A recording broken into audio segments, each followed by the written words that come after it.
here I am, out on the streets with my head in my hands. I've got no plans, only to see you again. Don't get me wrong, sometimes I like being kicked on the ground. I'm not that strong, but then I come to my senses. Yeah, I'm coming. You can feel my power, and I feel what is real when she feels me. And I feel what is real when she feels me. And I feel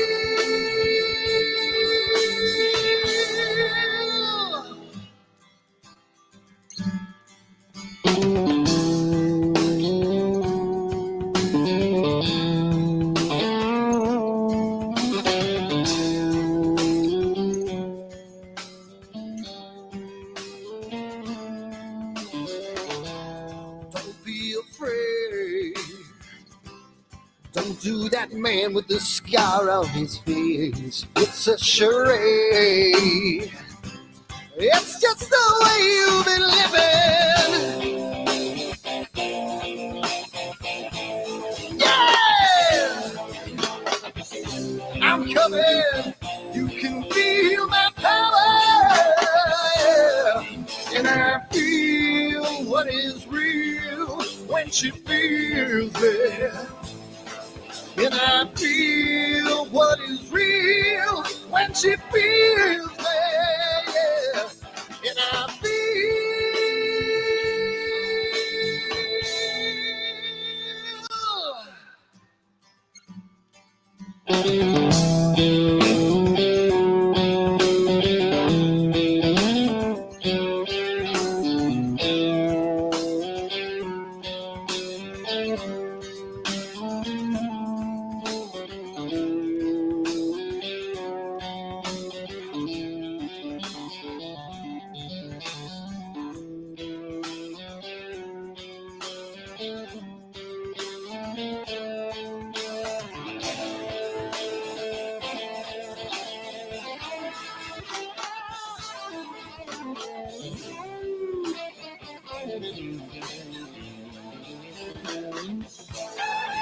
And I feel what is real when she feels me. And I feel what is real when she feels me. Yeah.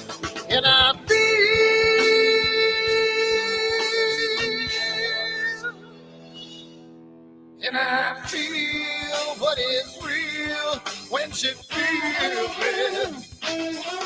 And I feel what is real when she feels me, yeah. And I feel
Hi everyone, Dan here, and I just wanted to put a little snippet about AstroWorld and what we do because I want to start getting the word out because I think it's becoming more and more of a giant community, and I want to get the word out to some other people. So what we do at AstroWorld is We hold astrophotography chats on Wednesdays at 9 p.m. and Fridays at 8 p.m. Eastern time.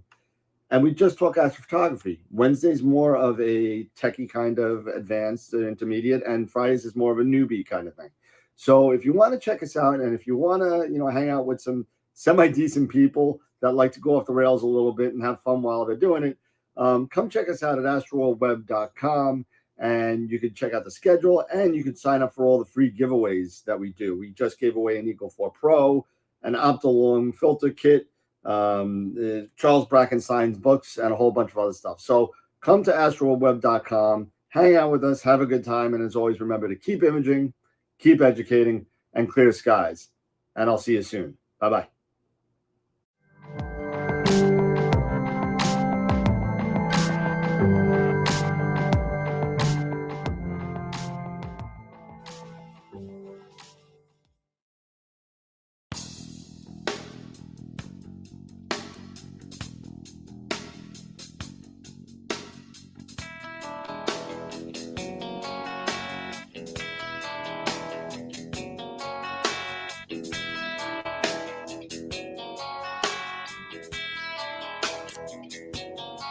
All right.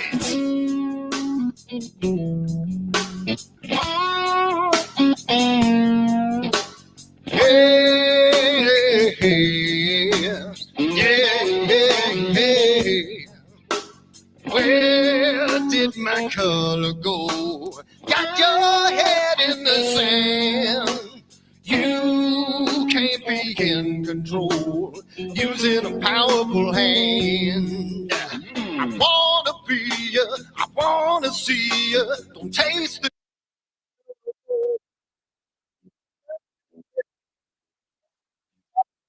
don't try to say it's too late. You're gonna push me to the edge, back me in a corner, making me stand in your shoes. Push me to the edge, hide a little color, it's black and white and blue. Black and white and blue. Yeah. All right. Yeah.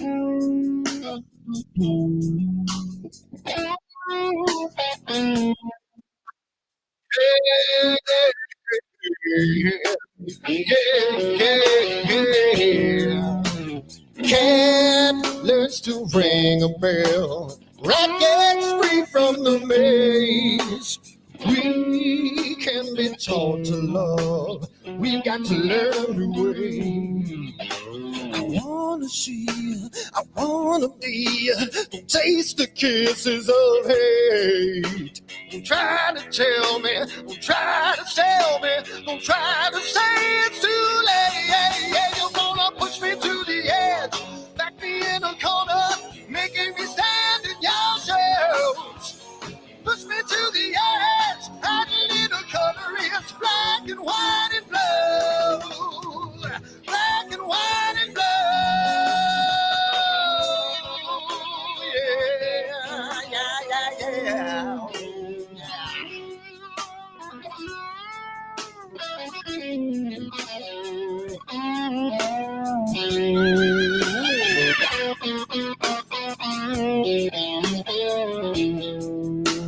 I wanna be, I wanna see, don't taste the kisses of hate. Don't try to tell me, don't try to sell me, don't try to say it's too late. Push me to the edge, back me in a corner, making me stand in your shoes. Push me to the edge, add a little color, it's black and white and blue. Yeah, black and white and blue. You're going black and white on the edge, back me in a corner, making me stand in your shoes. Push me to the edge, add a little color.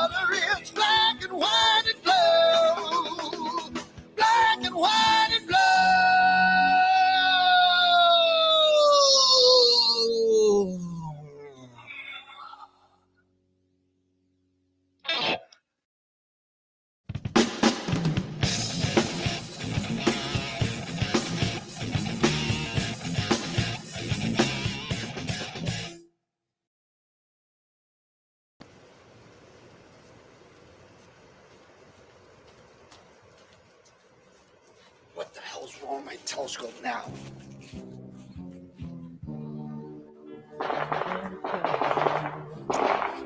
Get what's wrong with this thing?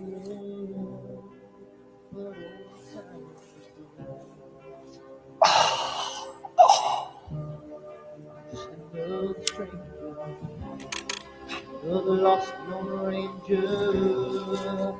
Can I break this spell?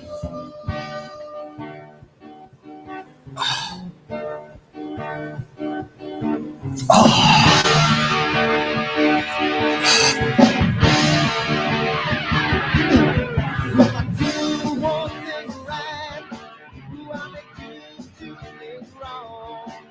If I want to stand by the line, do I always take the fall? If I just do them, I can live from the right.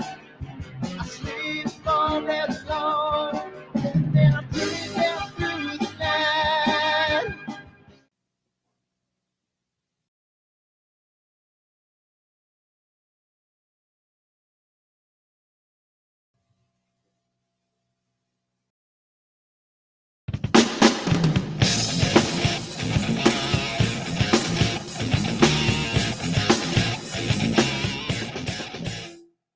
I've seen a lot of bankers, and I've seen a lot of cops. I've seen a lot of lawyers pull out all the stops. I've seen a lot of children with their parents in their hands. I felt a lot of women refuse to understand. Well, I don't think I understand why we're making such a fuss. And I don't think I understand what's come of all of us. And I don't think I understand why we take the world for granted. I just want to get right back to Guitar Players Planet.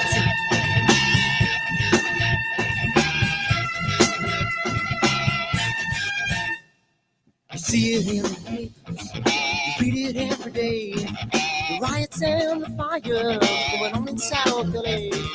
The muggers and the government, they're all wanting the same thing. They take you for your money and whatever else spring. And I don't think I understand why we're making such a fuss. And I don't think I understand what's come of all of us. And I don't think I understand why we take this world for granted. I just want to get right back to Guitar Players Planet.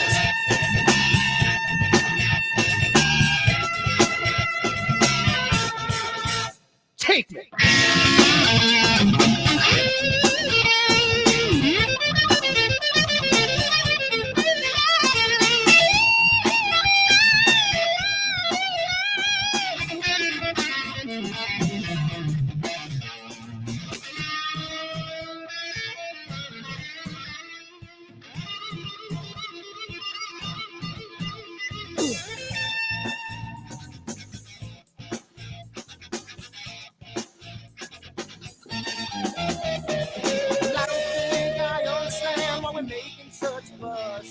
And I don't think I understand what's come of all of us. And I don't think I understand why we take this world for granted. I just want to get right back to Guitar Players Planet. Guitar Players Planet. Guitar Players Planet. Guitar Players Planet. Guitar Players Planet. Guitar Players Planet.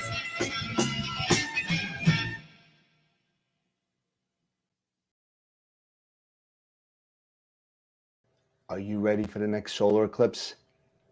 October, annular eclipse. Up.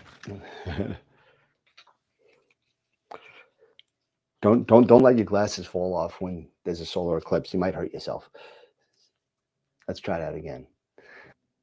Are you ready for the next solar eclipse? Are you ready for it? October 14th this year is an annular eclipse, followed by April, another total solar eclipse, and you can get your own branded AstroWorld telescope solar glasses made by American Paper Optics today on the website, astroworldtelescopes.com, or give me a call, 516-273-3771, and we can get you a set of 4 of these for $9.99.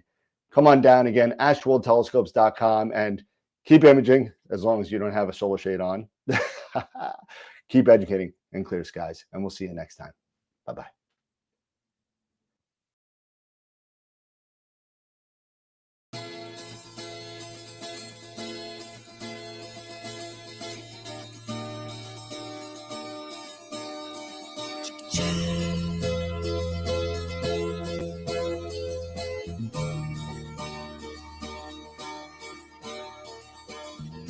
Sunny skies, the smell of palm tree air.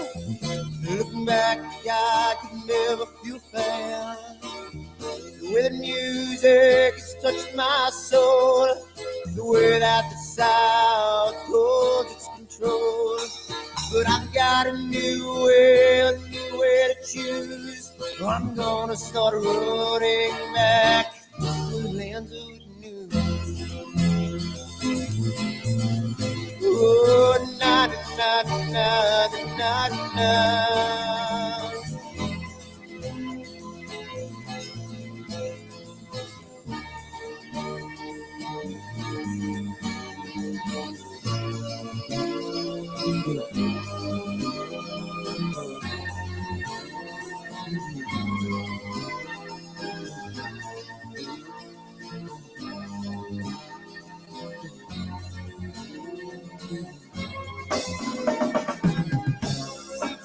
That I have lost my friend. Got the sunset on the highway again. When I get lost on a long summer day, I must go back before it's too late.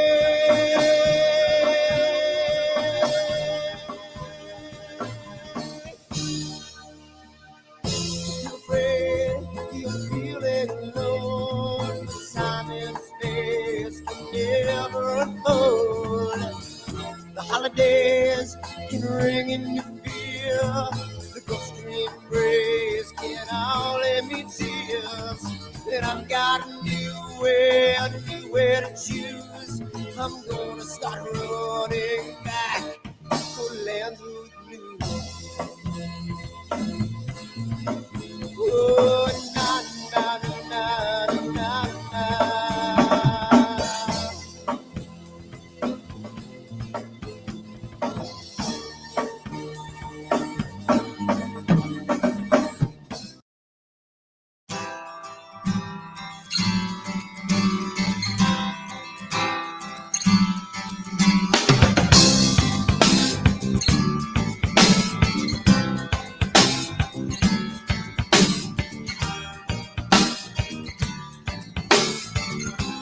So here I am, out on the streets with my head in my hands. I've got no plans, only to see you again. Don't get me wrong, sometimes I like being kicked on the ground. I'm not that strong, but then I come to my senses.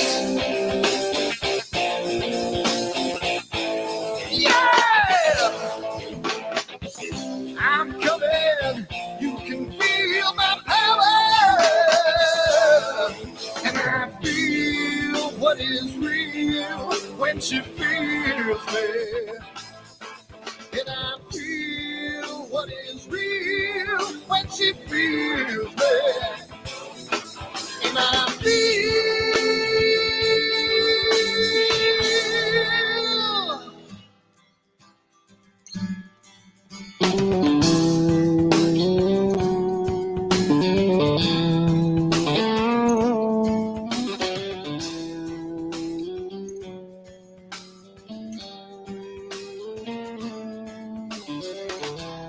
don't be afraid.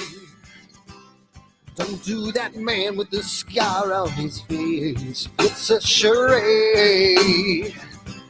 It's just the way you've been living. Yeah! I'm coming.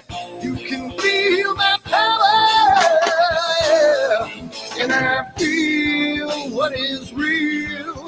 she feels me.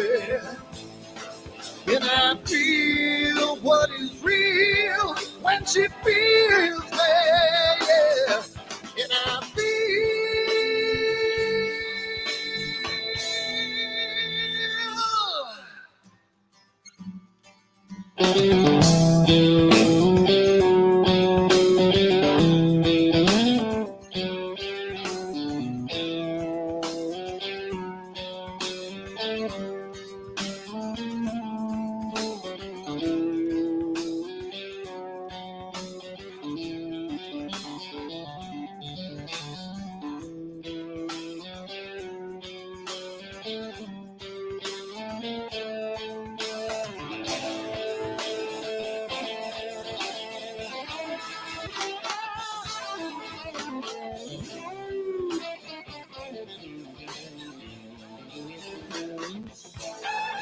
And I feel what is real when she feels me.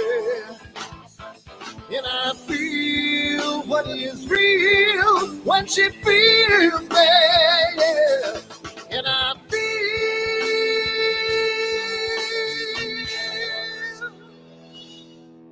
And I feel what is real when she feels me. And I feel what is real when she feels me. Yeah. And I feel.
Hi everyone, Dan here, and I just wanted to put a little snippet about AstroWorld and what we do because I want to start getting the word out because I think it's becoming more and more of a giant community, and I want to get the word out to some other people. So what we do at AstroWorld is we hold astrophotography chats on Wednesdays at 9 p.m. and Fridays at 8 p.m. Eastern time.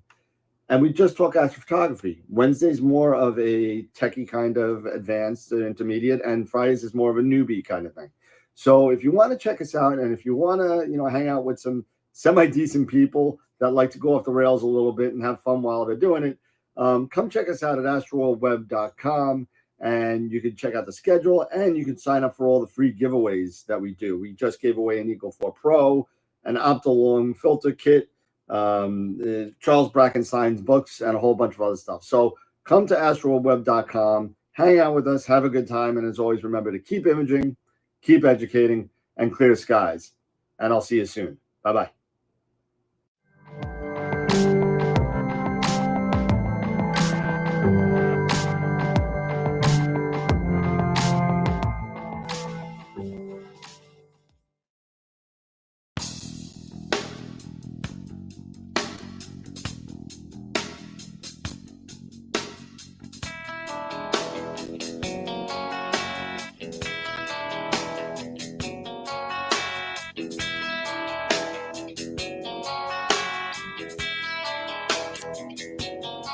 All right.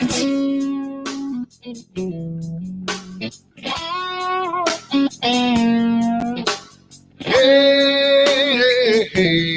yeah.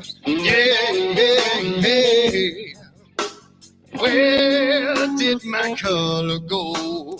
Got your head in the sand. You can't be in control using a powerful hand. I wanna be you, I wanna see you. Don't taste the kisses of hate. Don't try to tell me, don't try to sell me, don't try to say it's too late. You're gonna push me to the edge, back me in a corner, making me stand in your shoes. Push me to the edge, hide a little color, it's black and white and blue. Black and white and blue, yeah. All right.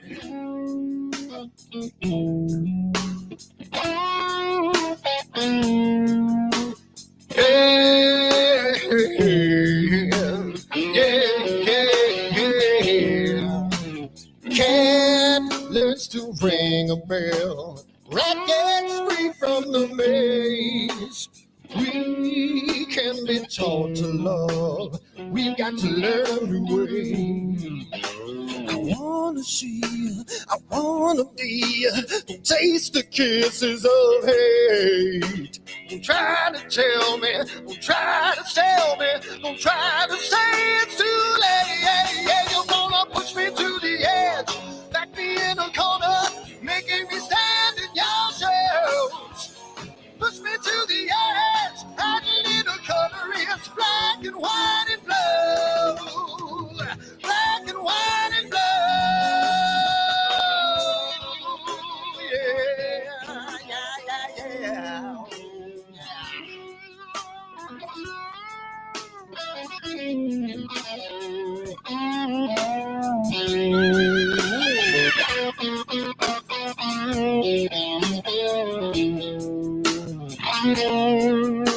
I wanna be, I wanna see, don't taste the kisses of hate. Don't try to tell me, don't try to sell me, don't try to say it's too late. Push me to the edge, back me in a corner, making me stand in your shoes. Push me to the edge, add a little color, it's black and white and blue. Yeah, black and white and blue. You're going black and white on the edge, back me in a corner, making me stand in your shoes. Push me to the edge, add a little color, it's black and white and blue. Black and white and blue.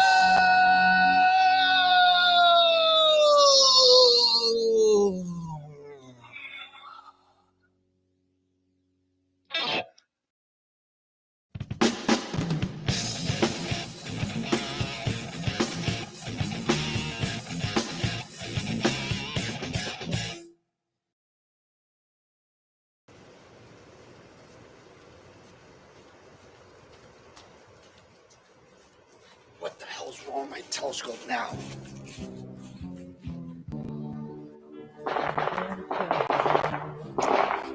Damn, what's wrong with this thing?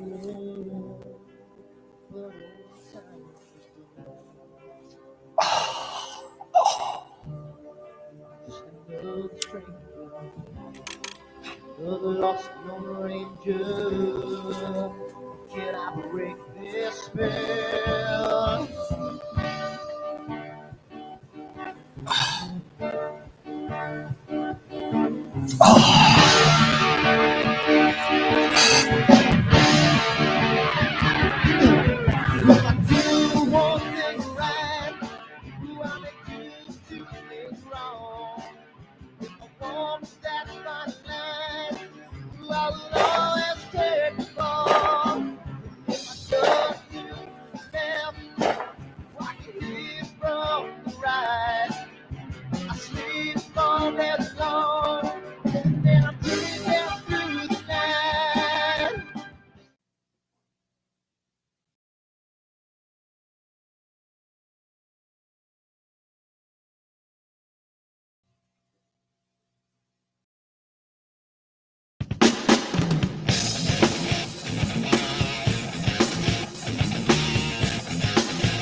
I've seen a lot of bankers, and I've seen a lot of cops.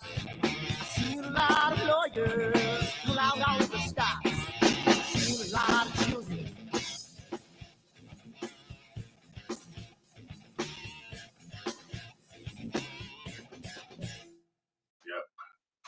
All right. What's going on, everybody? How's it going? What's up? There you go. Is it Friday? No, it's Wednesday. It's Friday. What are we doing on this early? I know, right? It feels a little different. Gotta have dinner on the fly, you know, that kind of stuff. See, that type of stuff. That's what it is, yeah. Absolutely. But and I tell you, we're 5 days away, right?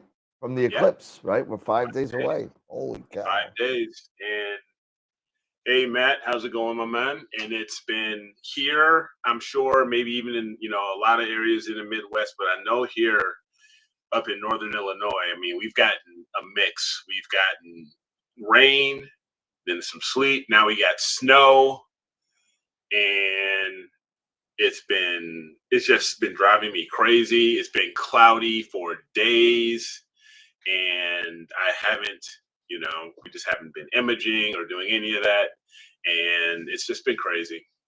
I don't know. I'm telling you. So I just got a picture from a friend of mine who's like a guru of like weather, which means that everything he tells me is probably going to go wrong. But so from this picture, and I don't know what this is from. This is from like some sort of like NOAA type thing for airliners, and it says, okay, listen, blue is bad and white is good. So if you take a look, kinda. Blue is bad, white is good. Blue is bad and white is good. So it curves right around Illinois. Illinois is right in the middle of the white. Right around it. Like, so it goes right around Illinois and Indiana. And the red is obviously the totality, right? Yeah, it's the path. Yeah. Yep. So I'm hoping that that stays that way. So it looks like Illinois, Arkansas, Missouri, Oklahoma, and Northeast Texas, according to this, is going to be decent.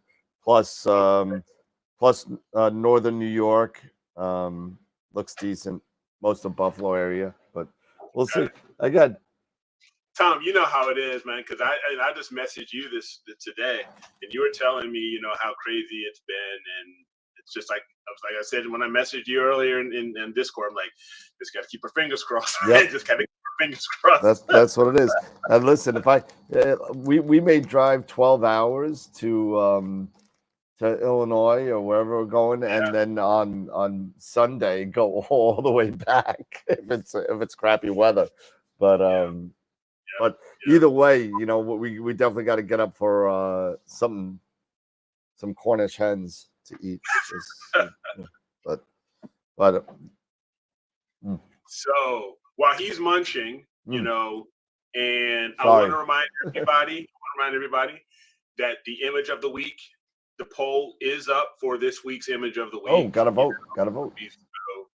So don't forget to vote.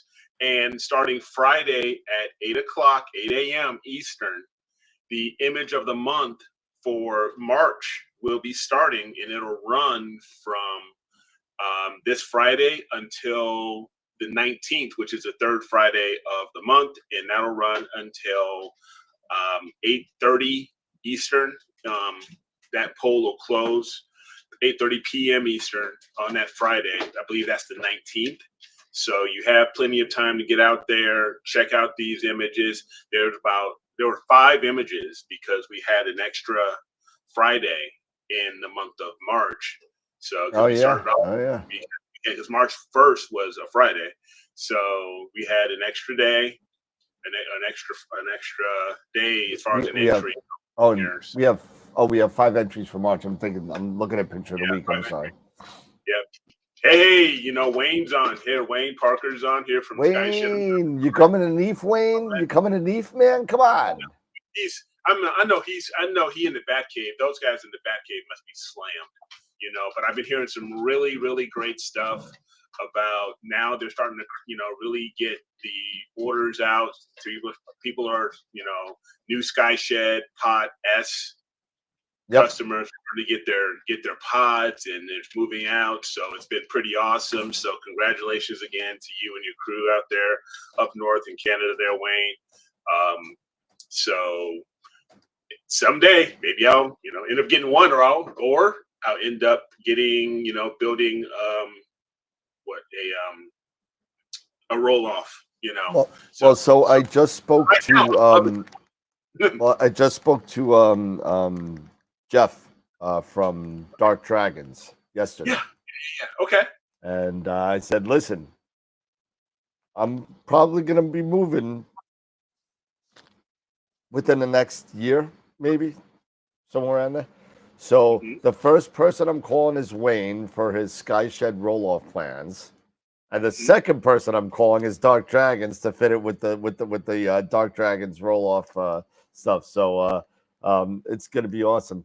Too busy to go to Neef. Busy to go to Neef. 500. That's awesome. I got 500 kids to feed. That is too cool, Wayne. 500 pod S's are getting out, are going to be rolling out, going all over the world. Rock and roll. Yep. So don't blame me on coming on out. So. I had the privilege of hanging out with Wayne in the back, well, not in the back cave, but in the kind, it was at the back cave. Yeah. So and we went there and we were able to take a little behind the scenes tour, no cameras, no nothing. It's all proprietary stuff. But let me tell you something. These Pod S are ridiculous. They're unbelievable pieces of machinery. The technology that goes into it is unbelievable. You got to go check. If you ever up in the Ontario area and in the Kitchener area, Kitchener, I don't know, Kitchener area, go check out and send them an email. Wayne is always, if he's around, is always happy to show people some stuff. If he doesn't like you, he'll kick you to the curb. He'll let you know. Yeah. But let me tell you something. It's awesome. It's awesome. Yeah, that was the back cave. I'm sorry, it was the back cave, and had a great time. Rolling that, so it's wait till you see the production unit. We're blown away. I'm telling you. Well, Wayne, I'm coming up there again in August, so I plan on doing a off cycle visit to Ron and Sean probably in June, July. So I plan on doing that. So we'll see. Yeah, I got to get up there sometime and come on up and meet, see Wayne in person and say hey and all of that cool stuff. And so maybe if you're heading up that way in August, who knows? I'm already in. I'm in as a door prize giveaway for that. I'm a vendor, door prize vendor for them. Okay. And I did it last year. I'm going to do it again this year. And yeah, and I'm not doing what I did last year, Wayne. I'm sorry. I may do what I did the second night of Skyfest, Starfest. And I may either drop a trailer there just so I could sleep and have some heat because it got cold, or I may just do the whole thing that I did last year and just roam around during the day and then go image at Sean's or Ron's. And it's not better skies than Starfest, but at least you can go inside and it's Portal 5. So yeah, it's like me. So it's fine. So yeah, that's all good. But it's a lot of fun. It's a lot of fun. That's what I think we're gonna do, because you know what? I like hanging out with the people. I like going to the talks. I liked hanging out. Wayne, it was a great time hanging out with you and Trevor and Sean and Trevor's wife. And it was so much. It was so much fun. Astro Canuck was there. So it was a lot of fun meeting a lot of new people that I like, that I knew and admired from afar, and people that I haven't even thought about meeting. So it was pretty cool. So there you go. Nice. So yeah, I mean, right now, even though we're fighting, this bad weather, hopefully, we will have good weather for most of the U.S. To get over and experience this eclipse, because I didn't have a chance in 2017 to really experience the eclipse because I had just started my new job and I was so focused on that I didn't, I just didn't have the time to. But this time, I really want to soak it all in. I want to get my rig set up, get that all done, and then just take my phone, and just start snapping pictures, with my buddy Paul, and Tom and everybody else, and, and just soaking it all up. So I'm really keeping my fingers crossed. I offline am going to need to talk to you because I think I may take my mini laptop or something and do the whole backyard EOS. So I want to, get that whole thing squared away. So. Yeah, absolutely. Yeah, that's not a problem. I just, I didn't want everybody to watch me eating, so I kind of flipped over to you for a second. But that's fine. it's gonna be a lot of it's gonna be interesting. I hope that everything works out the way I think it's gonna work out. This is my second one, so I mean, the first one I definitely went overkill with the focal length in the first one, and then now What did you use? I used the 127, man, 1,000 millimeters. Yeah, so you had to do some. You were totally, I got no corona. Yeah. So I'm hoping being at 500 with the full frame, I should be okay. Yeah, I'm at 400 with a full frame, so I mean it's gonna be fine. 500, but 500 with a crop sensor, would that be? Would probably be about the same as a 400 with a full frame. Okay, so I'll stick with it. No, so then I'll stick with the 500. Because the 400 with a crop, 500 with a crop, you got bigger focal length. Actually, no. So I got it opposite. So you got bigger focal length, so you zoomed in more with a crop sensor than you are a full frame. That's what I'm thinking. So 400 with a full frame, you're getting a wider and wider field of view than the 500 in the crop. Yeah. So So maybe I'll go that route and just take the crop, and that way I can really get the corona, and everything. It's really nice and zoomed in. But who knows?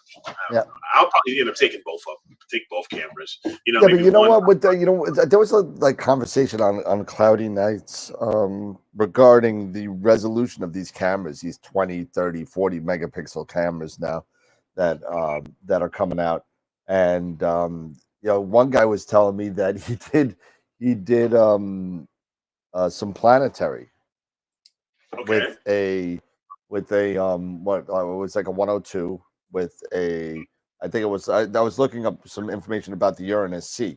So the Uranus C from Player One on a 102, and he was like, I was able to crop in so good on. I still got the resolution that I wanted to because the resolution of the camera was natively so good that it held up to a sick crop. Like I could get in there and it wouldn't pixel out. So it's kind of pretty cool depending on how small your pixels are, how far you can crop in. Yeah, because here, I'm just going to show this real quick. Gives me a chance to eat something else. So share. So go into astronomy.tool. So let me hide this. So here's the comparison. If I'm using a 500 millimeter focal length camera lens, it's a 72 millimeter aperture. So with the Canon 6D, it's the yellow square. So that's full frame. And so I'll give you, I'll just kill this for a second. So this gives you a perspective that way. So not bad. It's really not. It's 500, it's really not that bad. But if I switch and I use the 1100D, which is the Canon T3 for us here in the States, and add that, and let me kill that, you get a better idea of, you're really going to get the corona and everything. And it should be a really good idea. I mean, what do you have? I mean, you in the chat, what do you guys think? I'd love to hear from everybody in the chat, get you guys involved. What do you think as far as utilizing a crop sensor versus a full frame sensor when it comes to imaging the eclipse and really wanting to get more detail and get more of the corona, things like that? Because I think a 500 millimeter lens is going to be great. I think that's a really good focal length for this. But the question, full frame or crop? What do you guys think? I'd love to hear from you guys and let me know what you guys are going to use and what you guys are going to do. So who knows? That may help sway me to go full frame or crop sensor one way or the other. Well, as far as pixel size, with this is 508. This is 5 micron pixel size, 5.18 here. And if I'm going to the full frame, let me go here to 6D. So it's larger. It's 6.5 microns. So here you go, and that's that look there to give you guys an idea. Can you put up 400 millimeters in a 6DA? Absolutely. So let's go with a 400 millimeter. And if you talk about a lens, they're usually, I want to say 68, maybe 68 aperture or something like that for the, and then you've got a 60 DA. And yeah, you're right in the middle, right in between of what I've got here. So there you go, Tom. So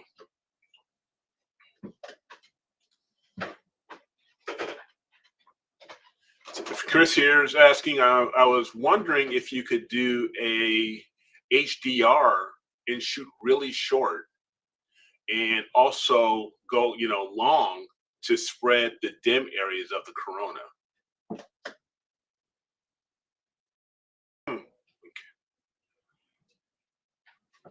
Yeah. So just on that, so you could absolutely do dim and long exposures, and that's what one of the things that I believe it was Norm helped me out and doing those bracketing, and that's what Nikon Jackson's now talking about, bracketing your images in order to get those long and short exposures during totality, so you could get that corona and keep everything else in focus and get everything else.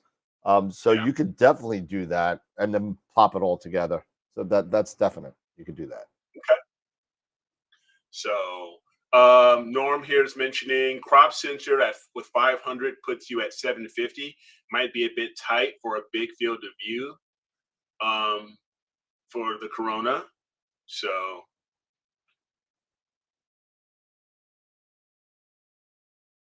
are you going to bracket plus or minus 0.3? I'm going to bracket whatever Norm tells me. So Norm was nice enough to share his sequence for Canon EOS with me. And he actually set the whole thing up for 4 minutes. Well, we set it up together to fit my camera. So it was 4 minutes and 26 seconds, and I get something like 30 exposures or something out of it. So it was pretty wild with the download time and everything, Gotcha. So, but George is asking a very important question here. Do you prefer your corona with or without line? With. Absolutely with. Yeah, you can't have a corona without line. I'm sorry. What was it? Lick, drink, suck? Is that what it is?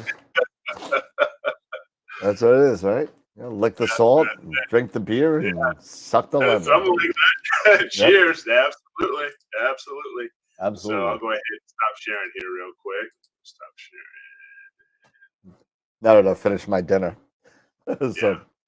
Yeah, now that you finish your dinner, and let's hop on over to AstroWorldWeb.com and let's take a look at the image of the week contestants. So let me go and do that now. And Oh yeah, that's tequila. Sure. Yeah, last time I did tequila, it was not a good thing. I got into a fight with some people in a bar. It was not fun. So that's I not stopped good. drinking tequila. So now I do the same thing with the beer.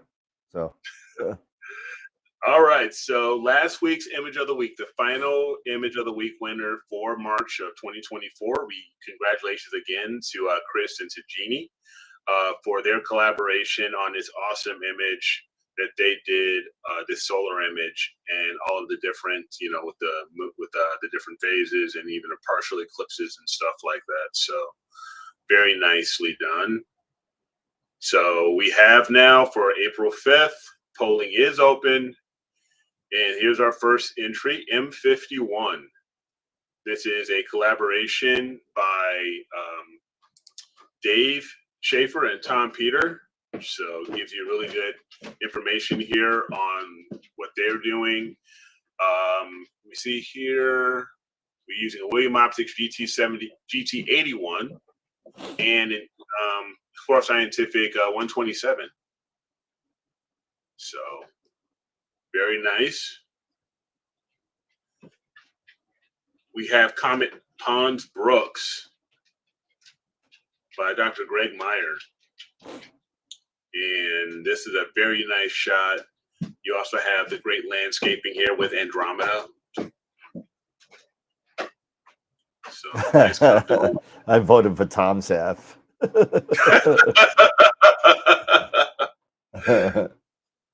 And last but not least, we have Josh Kovac and his M42. I believe he said, if I'm not mistaken, that this was 2 years, 2 years of data. So he's using a T7 and he was using the 183 Pro, both with the Red Cat. So those are our entries right now. We've got 26 votes so far. We've got still plenty of time for everybody to hop on and vote. You got until this Friday at 8:30 p.m. Eastern. So yep. Do not forget to tell your friends to head on over to astroworldweb.com and /IOTW and to check out our images, the image of the week, and so they can vote for their favorite. So Nice. All right. And I think I saw Kevin had a couple of questions in there. Kevin Richmond. So I guess what telescope are you using? Because it says, "Hi guys, I know enough just to be dangerous, but currently I'm loading drivers for my new Artemis C. Newbie question for the Eclipse: 6.3 reducer with the crop sensor? Question mark. So that sounds like you're using a Schmidt. First of all, Are you using a Schmidt because 6.3? Correct us if we're wrong here, because Celestron 9 1/4. Sounds like a lot of focal length. To do the solar eclipse. Like we were talking before, Kev. I don't know if you missed it, but I used my 127 refractor in 2017, and that's only 952 millimeters, and that was too much for me. You really weren't able to get the and Eric, maybe you can put it up on astronomy.tools on a 9 1/4. Yep, I am. Good, awesome. Yeah, so 9 1/4 with the 6.3x reducer. What camera? What's that? The Artemis C. The Artemis C. Artemis C. Yeah. I was looking for the camera. But I Artemis C. It might they're slow in getting their stuff up. I believe it's showing. Yeah, I believe it's a 3.76 4/3, if I remember. Let's see. Artemis C. I'll give you the information right now. It's a 294. Okay. It's a 294. Oh, it's a 294? Yeah. All right. So I'll just go. You could just put it in a 294. I was going to put it in 294. Yeah. All right, and let me share my screen again so we can take a look at this. Yeah, let me make. We're gonna make Leon larger. There we go. All right, so we go I here. like these graphics. I'm learning how to do graphics. Yeah, and let me go. All right, what's going on? So astronomy.tools, and we're talking a 294, basically a 294 MC Pro, 9 1/4 Schmidt with a 0.63 reducer. There you go. Yeah, so you're not gonna fit the whole thing in there.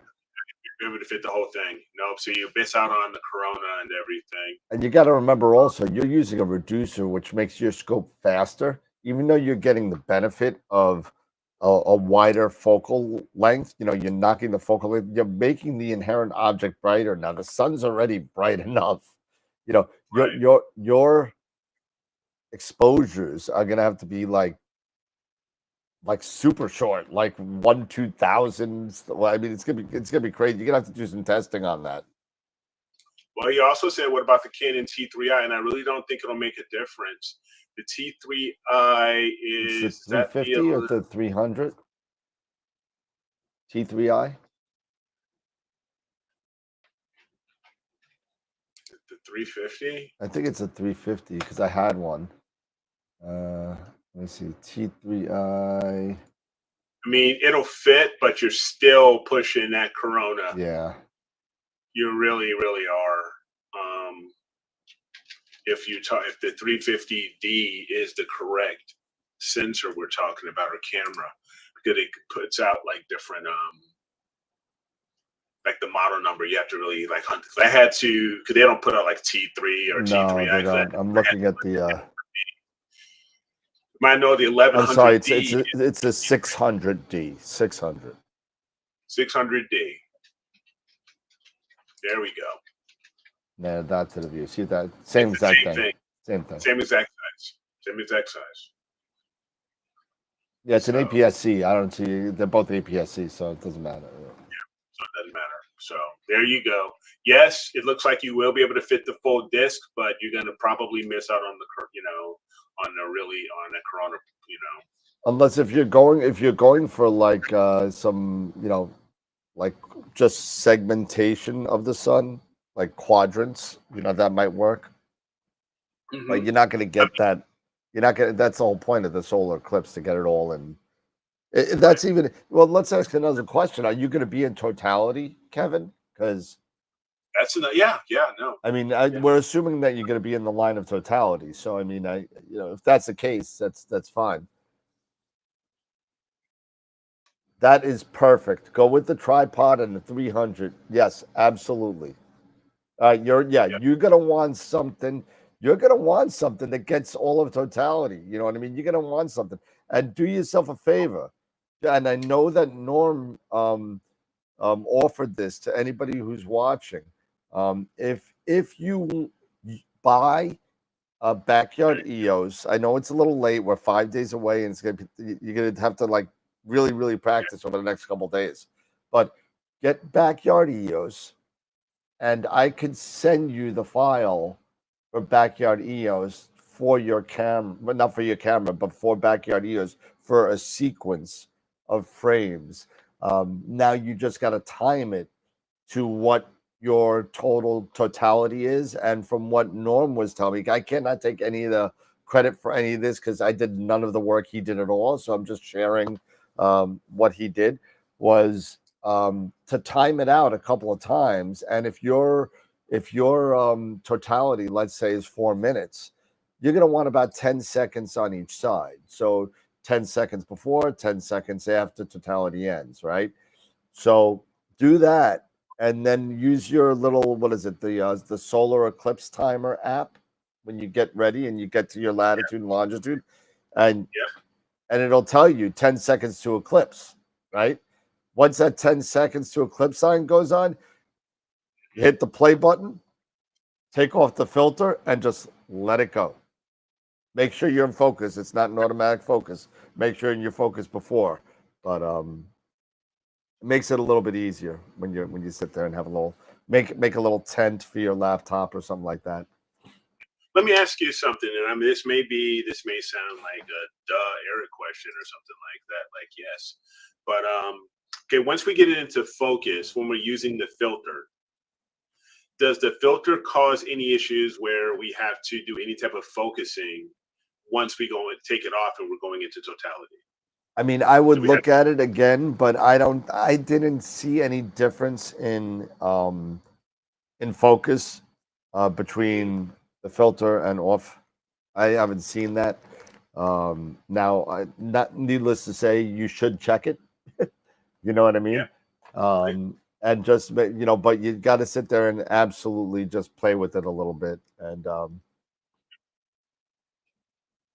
I do 20-25 to take off the filter. Okay. Okay. Is that what 20 to 25 seconds before? Yeah, you could do that. 20 to 25 seconds before totality hits, take off the filter. Well, you hit play, you hit your sequence, and then take off the filter just to give you enough time. Just to give you enough time. Okay. All right. Gotcha. Because because I would like to try to get some sort of sequence.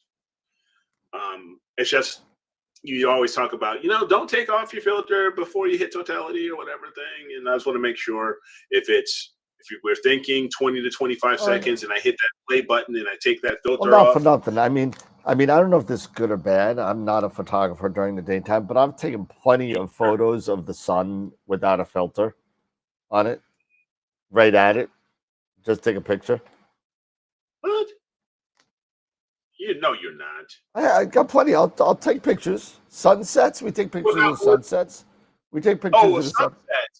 We take pictures of the sun. Okay, no, I thought you was thinking, no, not up, like at 50 degrees. Oh, I've done that too. Anything like that. It's like, good Lord. I'm gonna go find one right now that it hasn't burned out my sensor. So don't do what I say. Don't do what I do. Just. I think I'm going to go with an ISO, maybe ISO 400. Now, this lens I have, it's a prime f8. That's all it is a prime f8. So I'm thinking 400 ISO will be good enough for, just for everything. Just 400 ISO would be good enough for all of that. Let me know if you guys differ, if you're thinking, no, you should go 100. I don't think I need to really go 100 with an f8. I think I should, drop that ISO down a bit and go with 400. Maybe even, I don't know, maybe somewhere in between 400 and 800. I don't know. Whatever you guys, I'm looking to our photography experts, our straight DSLR photography aficionados. Love to hear you guys' thoughts and stuff like that. I know of taking pictures. Why? I look for sun and it gives me only pictures on Sunday. I don't understand. Let's see. Maybe I'll do solar. How about that?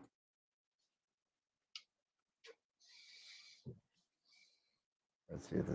There we go. All right. So I'll do the solar eclipse. Okay, so Tom, you're going f2.8. All right, and an ISO 200. Wow, you are really opening it up. Yeah. So just again, nobody make fun of my out of focus BS, but just to give everybody an example, here is the 927. You can see that it's out of focus on the top. It's annoying as crap. It's very soft, but that was my first attempt. But that was my first shot at Bailey's beads of what I wanted to get. But just to give you a scale size. Now this is that's when you took the filter off. You took the filter off of the Bailey's beads. Oh yeah. This is the 927 filter off with a APS-C sensor. So. Just to give you an example on size, that's about 1,000 millimeters. So, okay. Yeah, I can't wait for this. It's up, and what really sucks is that I just didn't practice, and I'm really hoping. Let me take a look at Astrophyric again. That I'm going to get a chance to do some practicing.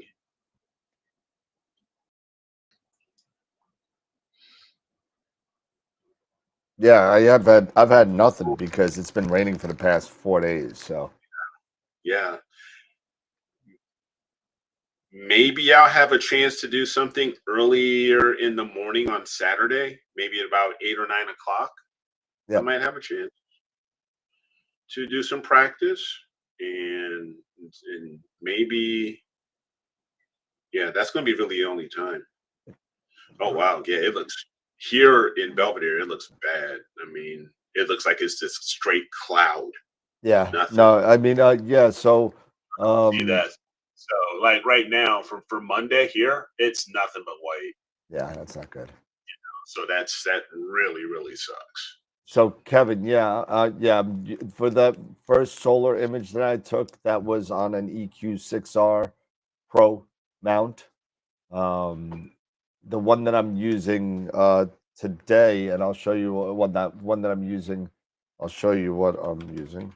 And I tested a couple things because Norm actually said, I'm not sure if that's going to track on a solar, eclipse because there's no sun, right? I'm going to be using this guy. This is the Solar Quest by Skywatcher. It's got a little camera here that finds the sun. Your telescope goes on the right side here, or your camera. I'm using the camera here, and Yep.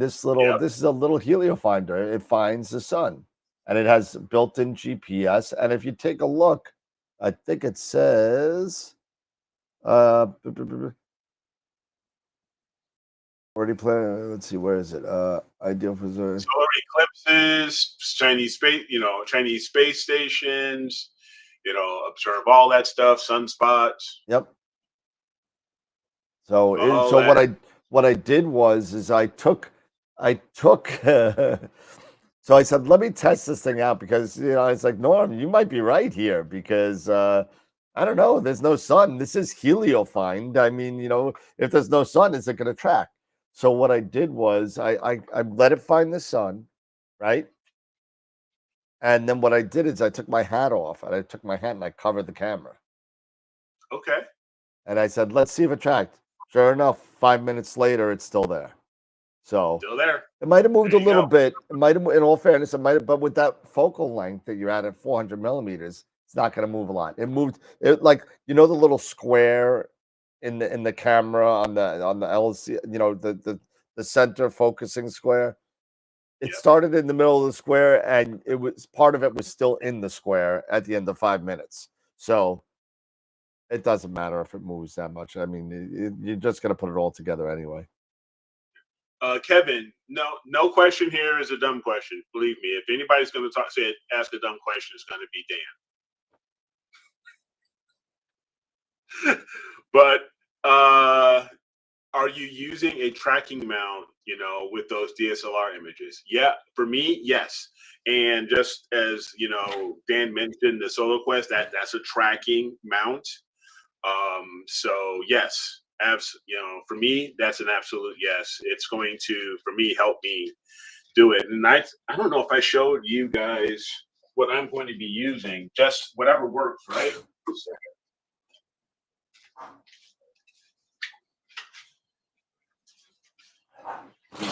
See if I can squeeze this guy over here.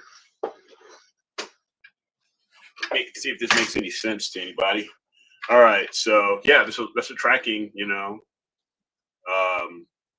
it's a tracking mount. And this one is, like I said, this was for my Mac 102, and this has Wi-Fi track and all that stuff. But you can still plug in a Celestron hand controller. But I'm going to be using this, and I'm going to set it to solar. I'm going to find the sun and then lock it down, and that's it. So, Yep. So yeah, hey, go to tracking before I kill everything here. Don't break it, man. Yep. Yep. There's no kidding. Don't want to break it. All right. So yeah. And I was lucky I found that thing there, you know. I haven't used that mount and scope in years. Hey, But that's a 102. So yeah, they've crashed.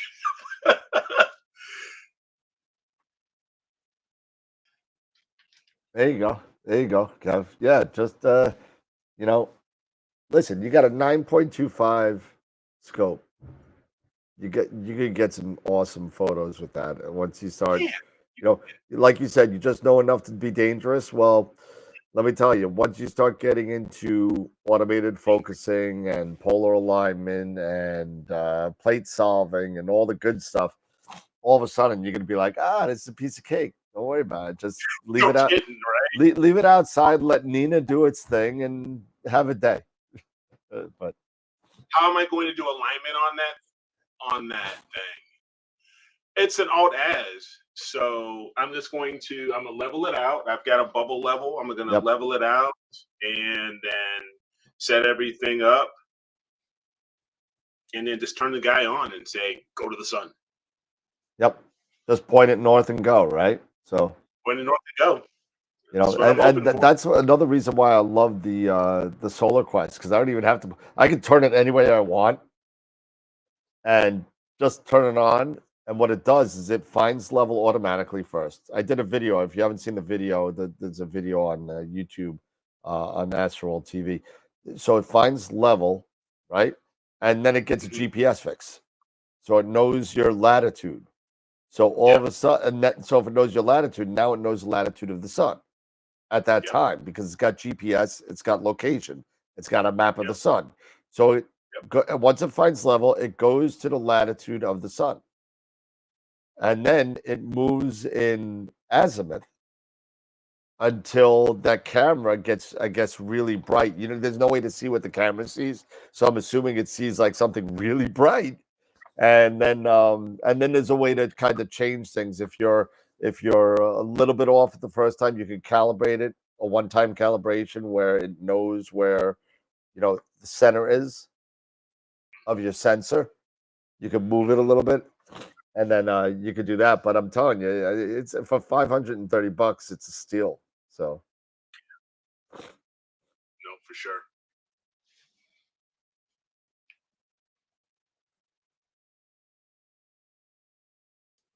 yeah, but Chris, if you have the scope and the hand controller set up for polar alignment, right, or just true north alignment, you're telling it you're pointing north. Yeah. You could tell it you're pointing north. Yeah. But you're right. You do actually, even with that one, I don't even know if it has a 3-star alignment on that hand controller. But definitely has a 2-star alignment on the hand controllers. But you know what? Obviously, there's no stars. And once you sit there and you say solar tracking, boom, it'll just stay there. Excuse me, I got sniffles today. I got allergies and everything.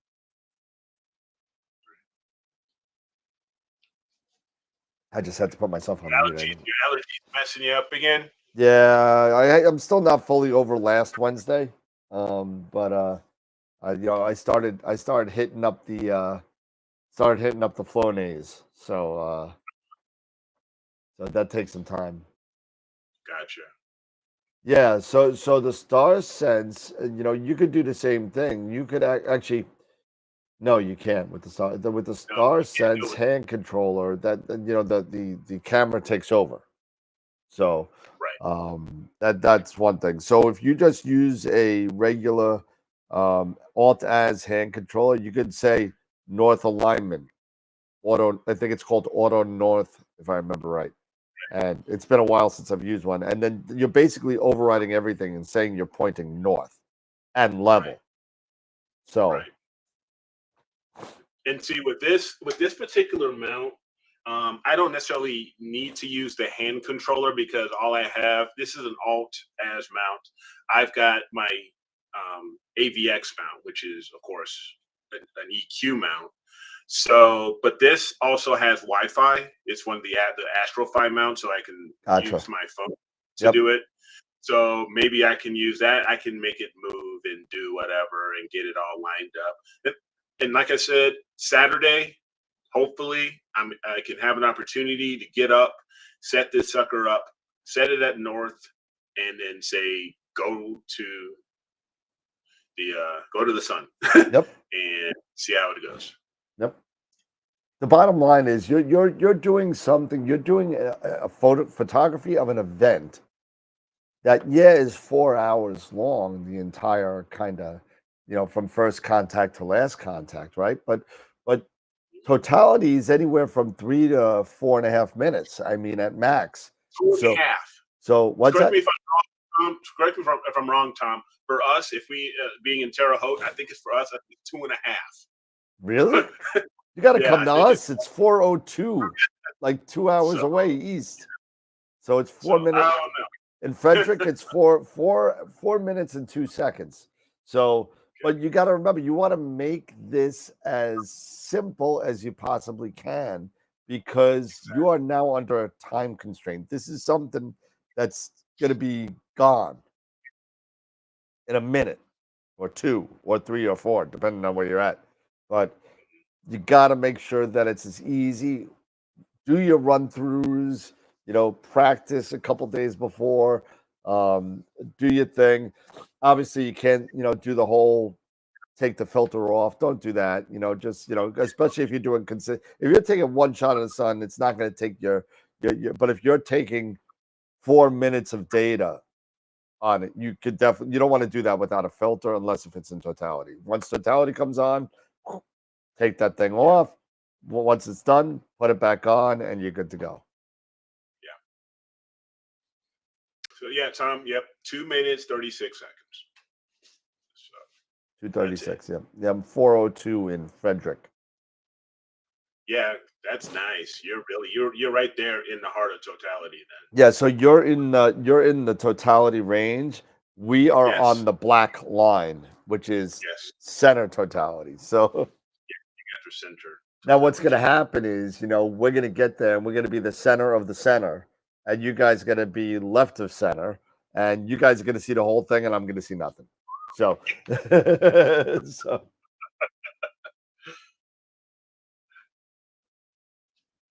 Oh man, it's going to be crazy. But the biggest thing about this is the next one's not going to happen, at least in North America, for the next 20 years. 2042, 42 or 43? No, let's see. 2042, August 42. of 2042. And Yes. then shortly after that, if I remember right, in 2043, I could be wrong. Somebody fact check me, please. But the year after that would be the return of Halley's Comet, I think. When? Halley's Comet, I think. When? Or is that 2061? No. Well, Yeah, 2061, I think it is. I'm sorry. Something's happening in 2020, 2042. Yeah, if I'm lucky, I'll still be here, but I won't be here. I'll be dead. Or here or something. But who knows? But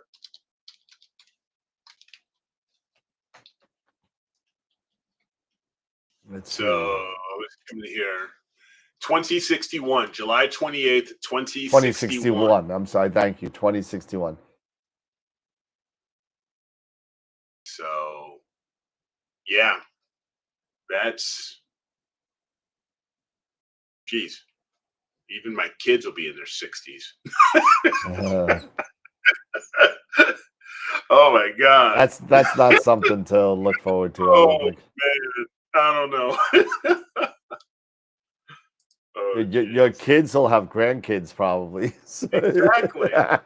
You'll be a great granddad. I'd be like that. I'm telling you.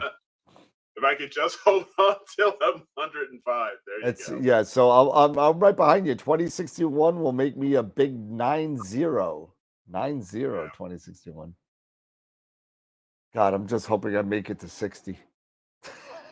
Hey, just give me, hey, you know what? I'm happy. Just give me to 53 and then give me to 54 and so on. Just give me to the next year. Just One at give a me time. One year. at a time, right? One at a time. Yeah, that's it. That's it. I'll be senile and think I'm seeing for the first time again. Nice. Nice. Yeah, because I remember it was like in the 70s the last time I saw it. Or like in the What? early 80s. No, the 80s. What? The Haley? 86. 86, right. 86. So 1986. Yep. I was geez. 15 years old, and I saw it from a backyard in Baltimore, Washington, at 3:00 in the morning. My Wow. dad woke me up. He was hammered.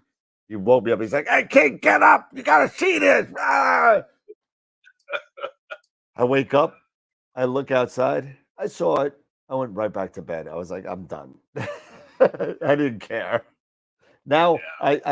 I like, wow, I probably should have like enjoyed it a little bit, but yeah, I saw it. I went back to bed.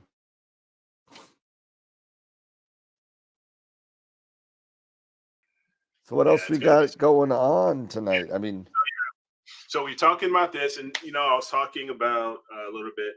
We know it's Galaxy season. This is when you get aperture fever, right? This yes, is when the aperture fever every April.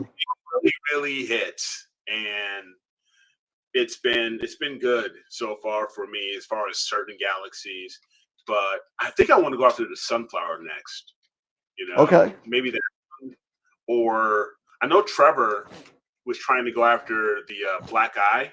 Yep. And he tried with his 11, and that didn't go so well. So then he ended up getting his refractor out, but so he still ended up getting it. Good video, by the way, Trevor. But Why did yeah, I didn't see the video? Why didn't the 11 work out? the clouds. It was the clouds didn't work. It was something with clouds and the time, and I think and he was also getting washed out because it was a full moon, I believe. He was trying to image during a full moon or something, and that 11, it's a light bucket, so it was soaking up all that light from the moon, and I think it just wiped everything out. So he just said it was not very good. Nice. So I put my M101 in the critique folder. Let's take a look at it. Let me Go for it. hop over here to the critique folder. I'll be in a full body diaper. Thanks for the visual, Tom. Appreciate it. Yeah, no, right. Let's see if there's any We got George was able to see Halley's Comet from Peru. That's pretty cool.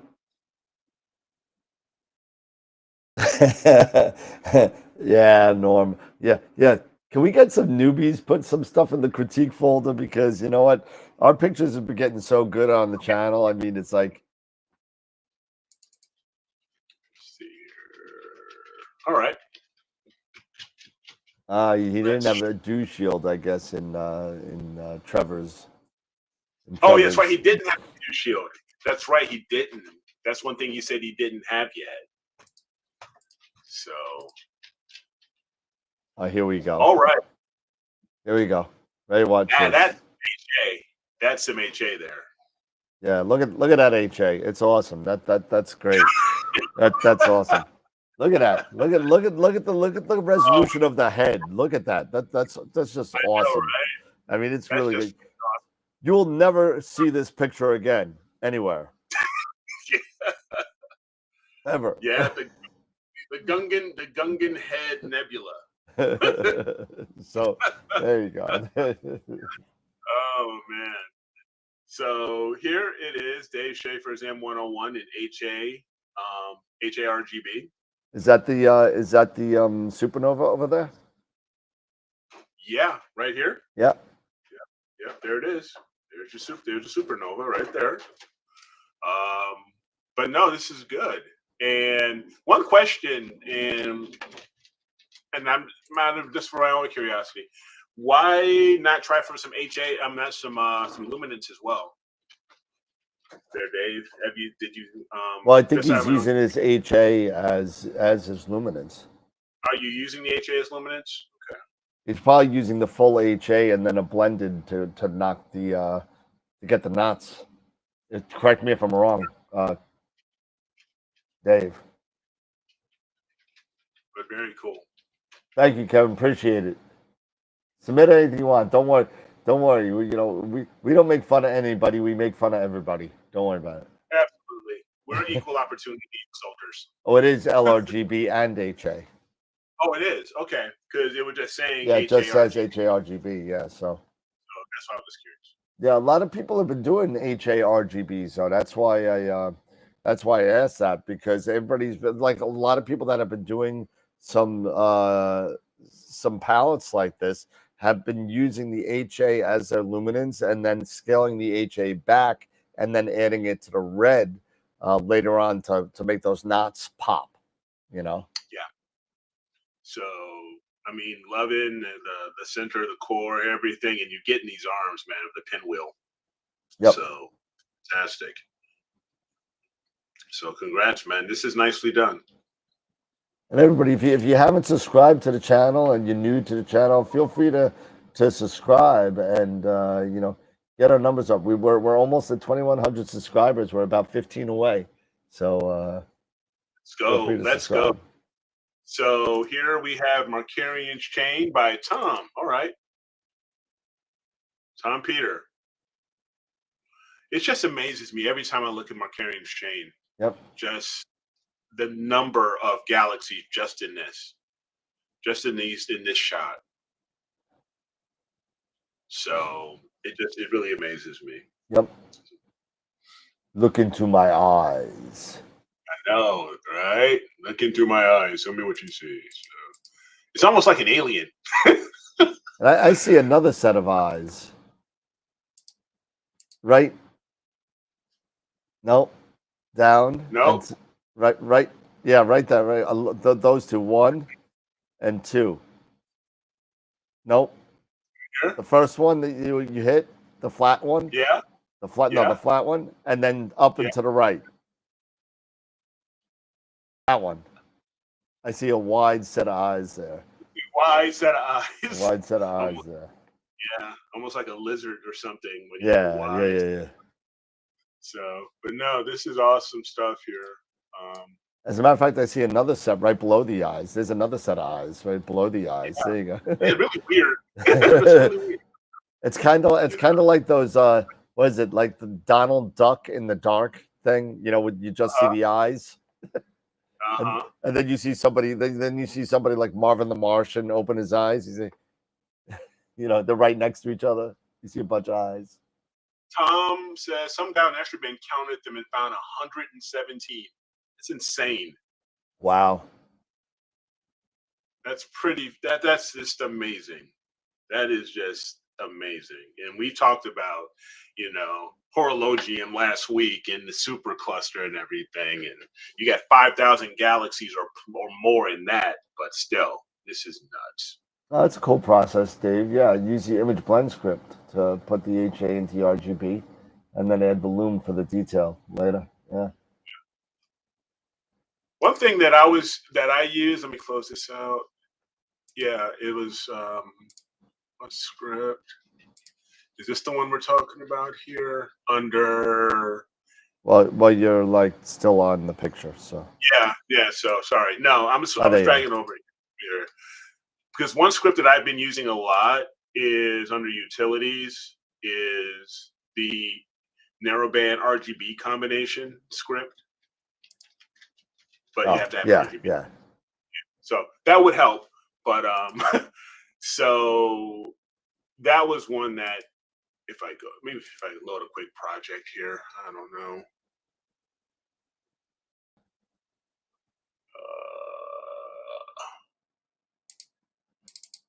Yeah, let me just load one up, something really fast here. Let it load all up. For 128 gig, dude. Well, we're streaming too, so I'll cut my computer a break. Yeah, exactly. Okay, so we've got. Oh, there's the luminant stars. So here's So yeah, you have your luminance here. So that was all a merge. But where are my RGB stars? So there's the RGB stars. So, and then I had my HA. So if I go to script here, utilities, And where was RGB. it? Yeah. Yep. And then, you know, you're having this pop up, and you would go to, and you would just choose, say, your. I don't know which one's your RGB image. Yeah, I can't even tell anymore. Yeah. I don't know. But, oh, here. Is that the one? And know. then you have your HA here. And then I would drop that down. It's already, I think it's non-linear. And now I would do something like that. Maybe that works. And you get this piece of garbage. You get this piece of junk, kid. Like, get out of here. And then you could add the stars back and all that. Yeah, so or maybe it's this way here. Any better? Yeah, that's even worse. Anyway, moving on. It's blue. It's blue. Isn't it supposed to be red? Yeah. No, it's fine. But, yeah. That, you know, but yeah, it's a good. That's a definitely good tool once you have it set up right. You know, you can definitely use that. Yeah, as once well. you have it set up right. Yeah, it's nice. And then I had to go back to Sean and get a little bit, you know, in his video and get a little bit more tutelage and remind myself.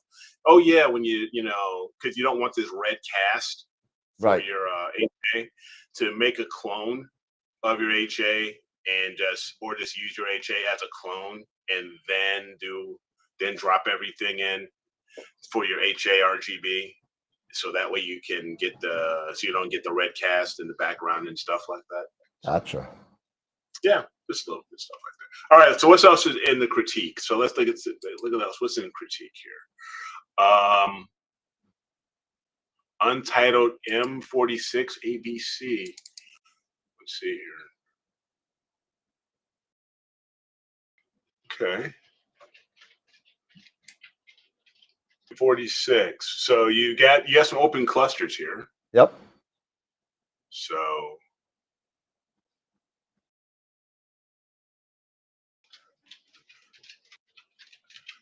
there's something here centered. I want to see what it.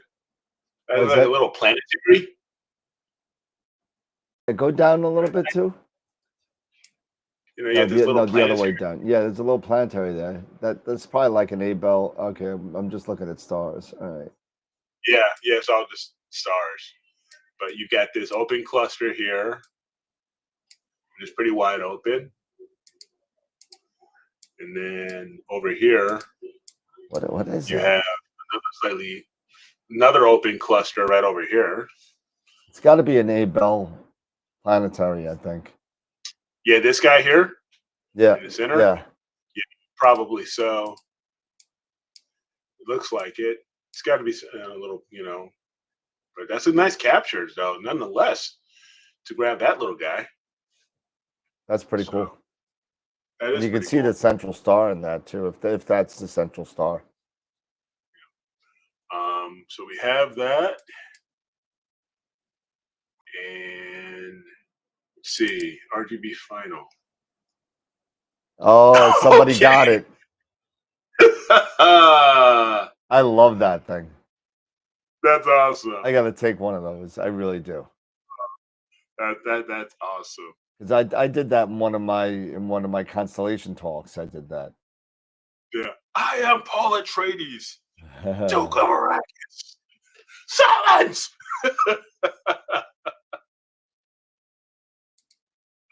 So what else we have here? Anything else? Slightly.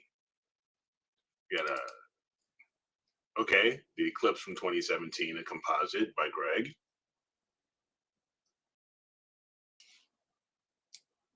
Nice. Okay. And oh, that was a nice one. Okay. That's the Corona. Yeah. And you've got these nice prominences around here too. Yep. So that's really good. You got some beads and the prominence. So very, very nice. All right.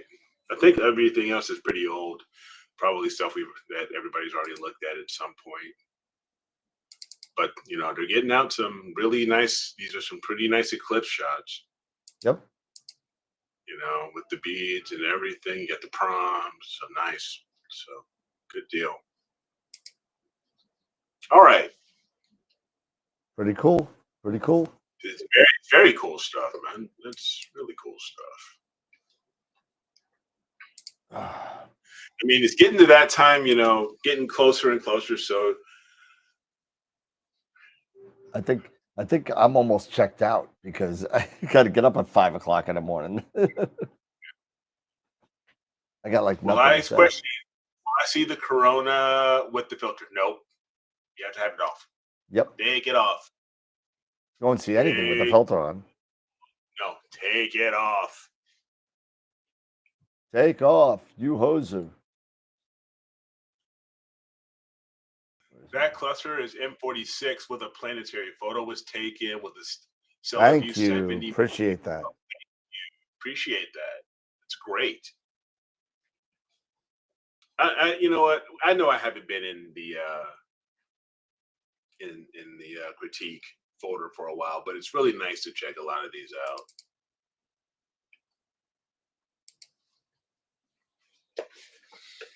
So nicely done there. Pretty cool. I'm looking around. So yeah, and I know we've talked a bit, about me trying to get my website off the ground, and it's been fun, but you never realize how much how much work goes into it, Well, I'm sure you do, Dan, especially getting, AstroWorld telescopes, Yeah, I've worked with. I'm still doing it. I just put up, I'm just setting up all the NEAF sales in there that are coming up soon. So, yeah. I mean, April's going to be busy. I mean, next week we've got the Eclipse on Monday, and then a couple weeks after that, we've got NEAF. So I'm really hoping we'll see quite a few folks there. Hopefully, we'll have some folks that are going to be able to make the trip out over to New York and say hi, and we can take another photo and all that good stuff. And I know, and then I was supposed to go to DR the week after that, and I kind of bailed on DR. I don't know. I bailed. It's supposed to be relaxing, isn't it? Yeah, but all the crap going on in Haiti now, I don't know. It's kind of like going to Manhattan while Manhattan's in a civil war. I mean, I'm on Long Island and Manhattan's in a civil war. It's just like I don't know. Yeah. I might be reading too much into it. What are you gonna do? That's okay. Exactly. What's the matter? I'll go on my next cruise. I know Dave goes there like every other month. So oh man. We are the knights who say NEAF. Exactly. We are. Take off, you hoses. And remember, Kevin, this show was filmed in 3B. 3 beers and it looks good. Yep, absolutely. Yeah, I know, Dave. I know. Just and not to mention the fact that give me, my wife's got a court case coming up soon, and it's supposed to start that week. It's just a bit. Things didn't coincide very well with NEAF and the Eclipse and everything. It was just too much in 1 month. I was happy that I'm not going. And you know what? In all fairness, I would be bored to tears in the Dominican Republic. There's nothing to do there except sit at a beach. I am not a sit-down beach person. I am not. I want to go to. What's that? I gotta do excursions, man. I don't do. I don't. Excursion with a whale. A whale, fine. I want to. I want to be exhausted from my vacation. Then I need a vacation from my vacation. That's what I need. Like when we went on our honeymoon and we went to we took a cruise to Mexico, Cozumel, the whole kind of thing, out of Florida. I was like, Okay. I got to do something. So we went horseback riding. We went to all the pyramids in Mexico. We went to see what you call it? Did you go to Tulum? Tulum. Yeah, we went to Tulum. Yep. And And you Chichen Itza. yeah, no, I didn't go there, but that wasn't on the trip. There was Cocoban or Chochoban or something. There was another set of pyramids down there, and we went to that. There was barricades on there that you weren't supposed to go past, but I did anyway, and made Jen take a picture of me standing on some, 18,000-year-old bricks that were probably going to fall. But I mean, it was cool. It was cool, but I need to do things. I can't I get bored very fast. So it's like Jen and her mother would sit at the poolside and read a book, and there I am playing ping pong with some guy named Jeff. I don't care. I'm just drinking beer and playing ping pong, getting my ass kicked. Because, I got to do something. I said, "Oh, look, there's a Wii." I'm sitting there playing tennis competitions on a Wii that I've never played before. So it's got to do certain things. So, boy, man. But yeah, I mean, Matt, you feel me? You're like, yeah, I know, Eric. I feel your pain. It's like doing this website. It's a what is it? A work of passion, they call it, like, or whatever it is. But it's a lot of work. It's stupidity. It's a lot of work. It's a lot of work. Because I'm learning so much, but you have to put certain things because you want to have search engine optimization, I guess, or whatever. So you're putting in featured images, then you have to put in, SEO, and then put in enough information so you get maybe to get a decent score or something. I don't know. Well, yeah, you need to get an SEO score on used on basic keywords that you got to. There's a lot of stuff to it. So there's stuff to it. There really is. That's why people that kind of have money, not like us, pay people to do their SEO for them because it's so much of a pain. But and now there's a new algorithm out there that's slowly taking over SEO. Is another algorithm out there. And I'm not 100%. I didn't do a lot of research on it yet, but I heard there's something else coming out. So yeah, but there's a lot to go into it. I mean, putting in it just all depends on how you want to build your website. And I'm building this website with different categories and thumbnails. And then you click on the thumbnail, then it goes to the higher resolution photo. Yep. And gives a nice blurb of the whole process of everything about, what I did, stuff like that. So it's interesting, and it does take some time, especially when you also have a 9 to 5. Yep. And you got 5 kids to feed. Yep. Come on. Yeah, man. It's not easy, when you come home and you have dinner and then you go to your computer for 4 hours and then go to bed. Yeah. Yeah, exactly. And now you wonder why we switched the time on the show. It's because we need to sleep. No, we need to spend more time on the website. So that's what we need to do. It's not just on the website. It's, because when you get done with the website, you need that extra hour to sleep. Yeah, man, I'm telling you. And I don't know if you've seen. Actually, let me go back to the website since we're talking about the website. If we go, and I did a little bit of work on it, but I started to do the schedule again on the website. I know I've been slacking a little bit, but if you take a look, and this is the home page of the website, and if you just scroll down a little bit, it'll show you when we're going to be around this month. Yeah. There you go. So the 5th obviously is Friday. Obviously I'm not, maybe Eric will do something. I don't know. He might do something. I might do something this or Friday. He might be traveling. I don't know, but I'm definitely going to be traveling. And then Friday the 19th, I'll be at Neve. So, we'll be there. I don't know why this I got to get off because this is saying we're on and we're off, but this is off here. But we'll be Yeah, on. that's kind of What's that? yeah, that's kind of confusing, Yeah, to I have got to it. take that off. These two guys, I don't know why they're there.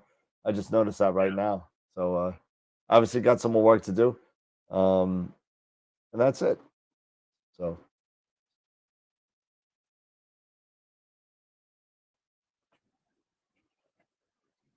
Yeah, we didn't miss. Yeah, it's all right. You didn't miss much. We have been talking about the Eclipse a lot. Yep. So because it's the biggest thing right now of the year. It's one of the biggest events of the year. So Yep.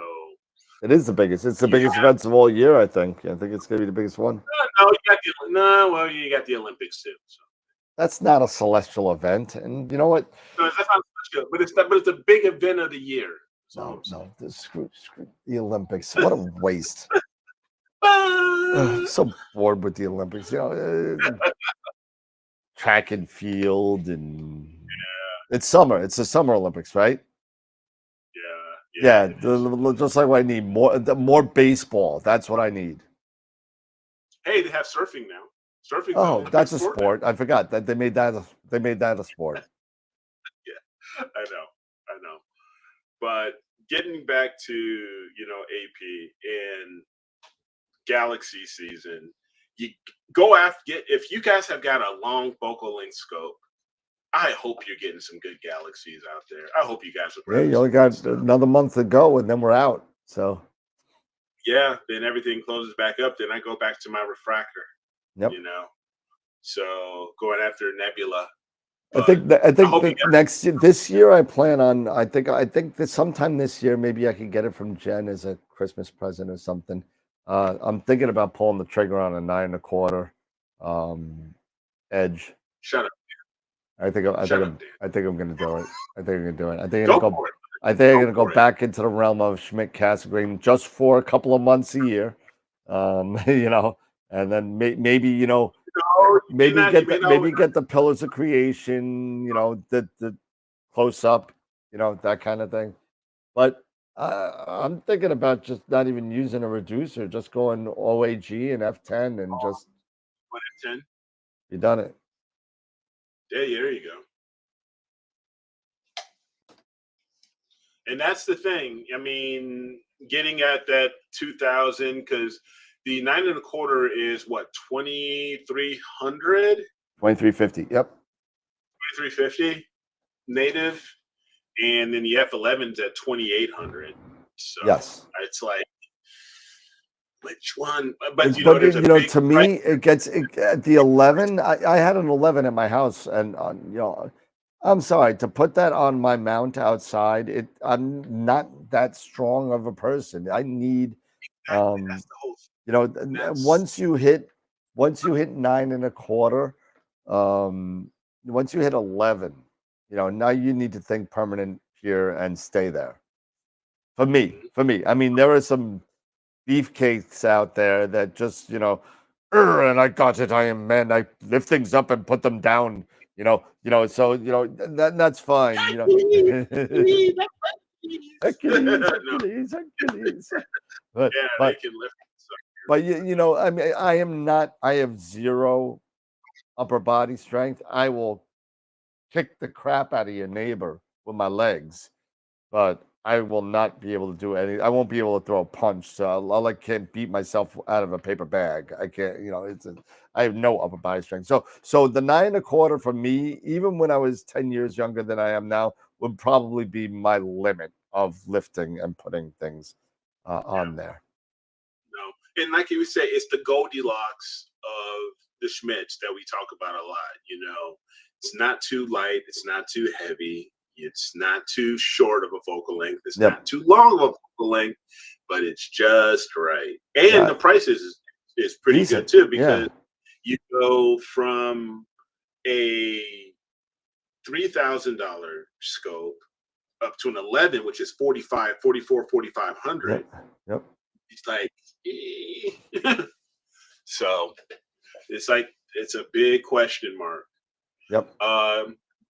Now the ACF, it's Starlancer saying once you hit 70, a red cat's a struggle.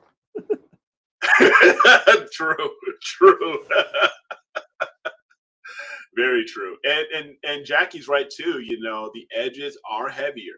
They are And heavier because you do have some extra glass in there, right? So it is a little bit heavier, but if I'm going to be using, if I was only doing planetary, I would just get the XLT and be done with it. yeah. But I'm not, I won't be. I know myself. I'm going to go for that Galaxy. I want to get a good M51, like super up close and personal. You know, I'm gonna want to do that, and you know, I'm gonna want edge to edge flatness on that. So I want corrective. You know, and I don't mind shooting at f10 in my crappy skies. I don't mind that at all. Now, here's something. Let me pull something together here because you just mentioned something about M51. And I'm going to take a look at something here as far as using that 9.25 Yep. and an 8. Yep. So let me just throw this together here. Sure. And I'm going F10 on this. So this is all F10. Well, and F10 shouldn't make a difference on astronomy.tools. Yeah, man, let me go here. Okay. So we'll share this. Let's talk screen sharing again. No, wrong. Let me kill that. That was wrong. Stop sharing. Okay. And let me share again. Bueller. Exactly. Share. All right. So astronomy.tools. Now, this is me. In Edge HD. Now, this will be at F10. And I'm using, and it's just, for me, the 533 is a great little camera for galaxies. It's just because of the resolution and the pixels, you know, and that smaller pixel size, but the resolution in that square, it just seems you get a much more narrow, just a narrower field of view. I don't know what it is. It just, if you look at that at F10, that works. And if we went to a 9.25, it's not that much different. Now, what type of scope, what type of camera would you use? Probably a 571, like a Poseidon or something. Okay, so let's take a look at that. What is that? The I don't know if the Poseidon's on that. I don't know if it's on here yet. No, it's not. See, so 571 is a 2600. So 571 is a 2600. So let's go take a look at that. And that's a 9.25. So, and let me remove these just for comparison. We'll get rid of the 8 for now. So you're getting good. That's not bad still. It really isn't. So what's the 571 with an 8? Oh, with an 8? Yeah.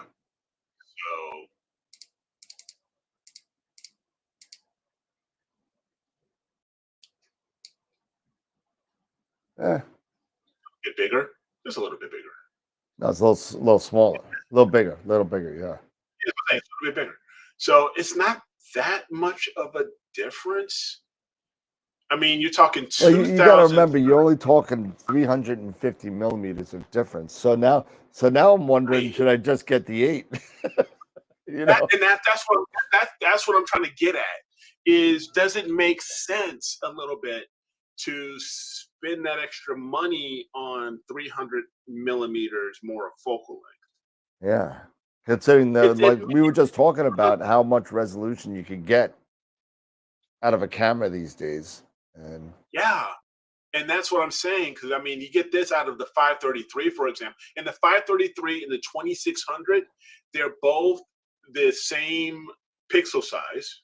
The resolution is definitely, you have a much wider, because it's an APS-C versus this 1-inch sensor, but it seems like it's almost fooling you, I guess, in a way. Because of that smaller chip, seems like you're getting so much more of a much narrower focal, field of view. Sorry, mumbling my words here, but you get you see what I'm saying. It's like the things that make you go, Yeah. right? So, I mean, makes you want. So just pointing that out there. So, and what? So what are other people thinking here? Because I love to hear Nick. Jackie saying the Edge is the way to go. I absolutely agree with you. It's Yep. just heavier. So there's that. It's a Norm saying he loves his 8-inch. It's a great all around field of view.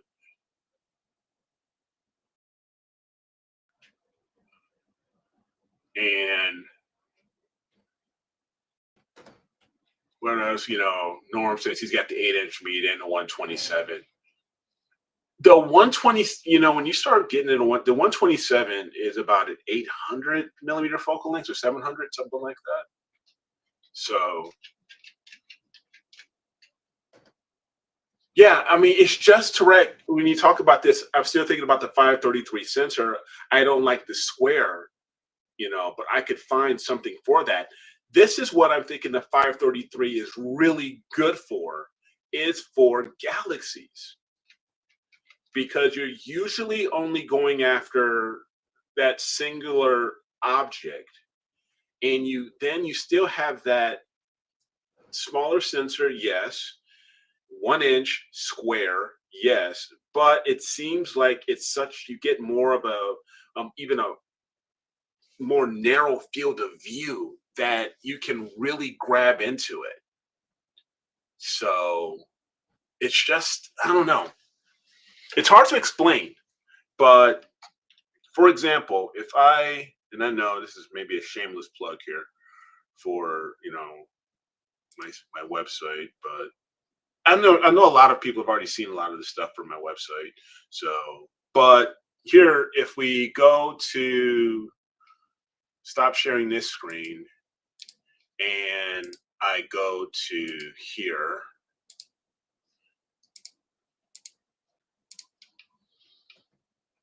now here's Bodes that I just did. Now it's with the 533, right? So you have that. So that gives you a rough idea there. And here's Messier 94, which was one of the ones I wanted to really showcase. And that's with a 533. Yeah. I just hate square sensors. I get it. I get it. I totally get it. You don't like me and Tarek were talking about it. Yeah, you could. You know what? If you really want a square sensor, you can make a rectangle a square sensor eventually. It's the same. It's the same pixel size. It's the same everything. So you can still do that, but to have it like this, when you're getting the really smaller galaxies, such as this guy, I think that's where I see the benefit of the 533. Yep. That's really all I'm getting at. I gotcha. You got 3, so that's all. So nice. Yeah. But no, that's a good, yeah, they are the same pixel size. It's just you have a square sensor versus, a wider resolution. Yeah. So now one thing that we have talked about is, and I'm kind of curious about because we've talked about this, on and offline, is that the one camera that I'm very interested in for the Schmidt is the Apollo. Yeah, with the 9 micron. Yeah, with the 9 micron, because you don't have to bend. And that is what sensor is in there? That's the 432. 432. So, yeah. So there's that. And it can be, and you can get from Player One, you can get a cooled Apollo. Yeah, the Max Pro, sure. The Max Pro. Yep. So that would be another one that I would be very interested in to checking out. Now, the one thing about the Apollo and the 432 sensor, it's not like the Starvis 2s where it's got the backlit sensor, the sensor's not backlit, so you're going to end up having to, you're going to get amp glow. You won't, I don't think you will get, I think you'll get amp glow on that one versus like the 533 or the 571 sensors.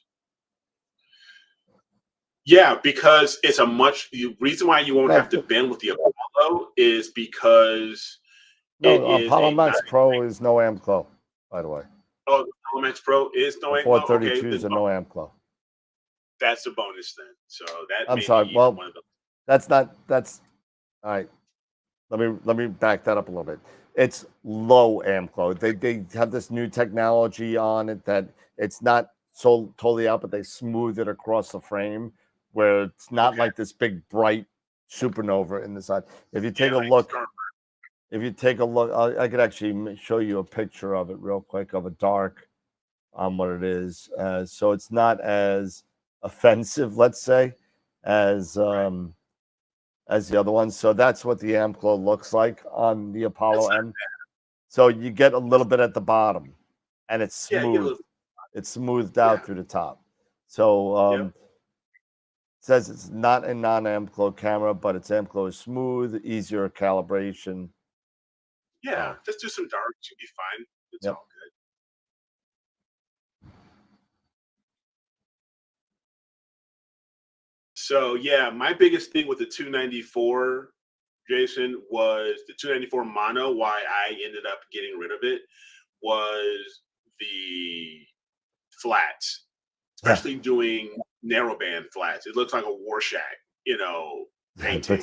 Looks like some sort of an amoeba crawling off your. God, I just couldn't get over that. It was just I know I could. I calibrated them out with, calibrate the flats out with my dark flats and everything, but I just couldn't get over it. It was just that. So I swear, so I mean, I hate to say it, but I still have this guy here. Do I have it back here somewhere?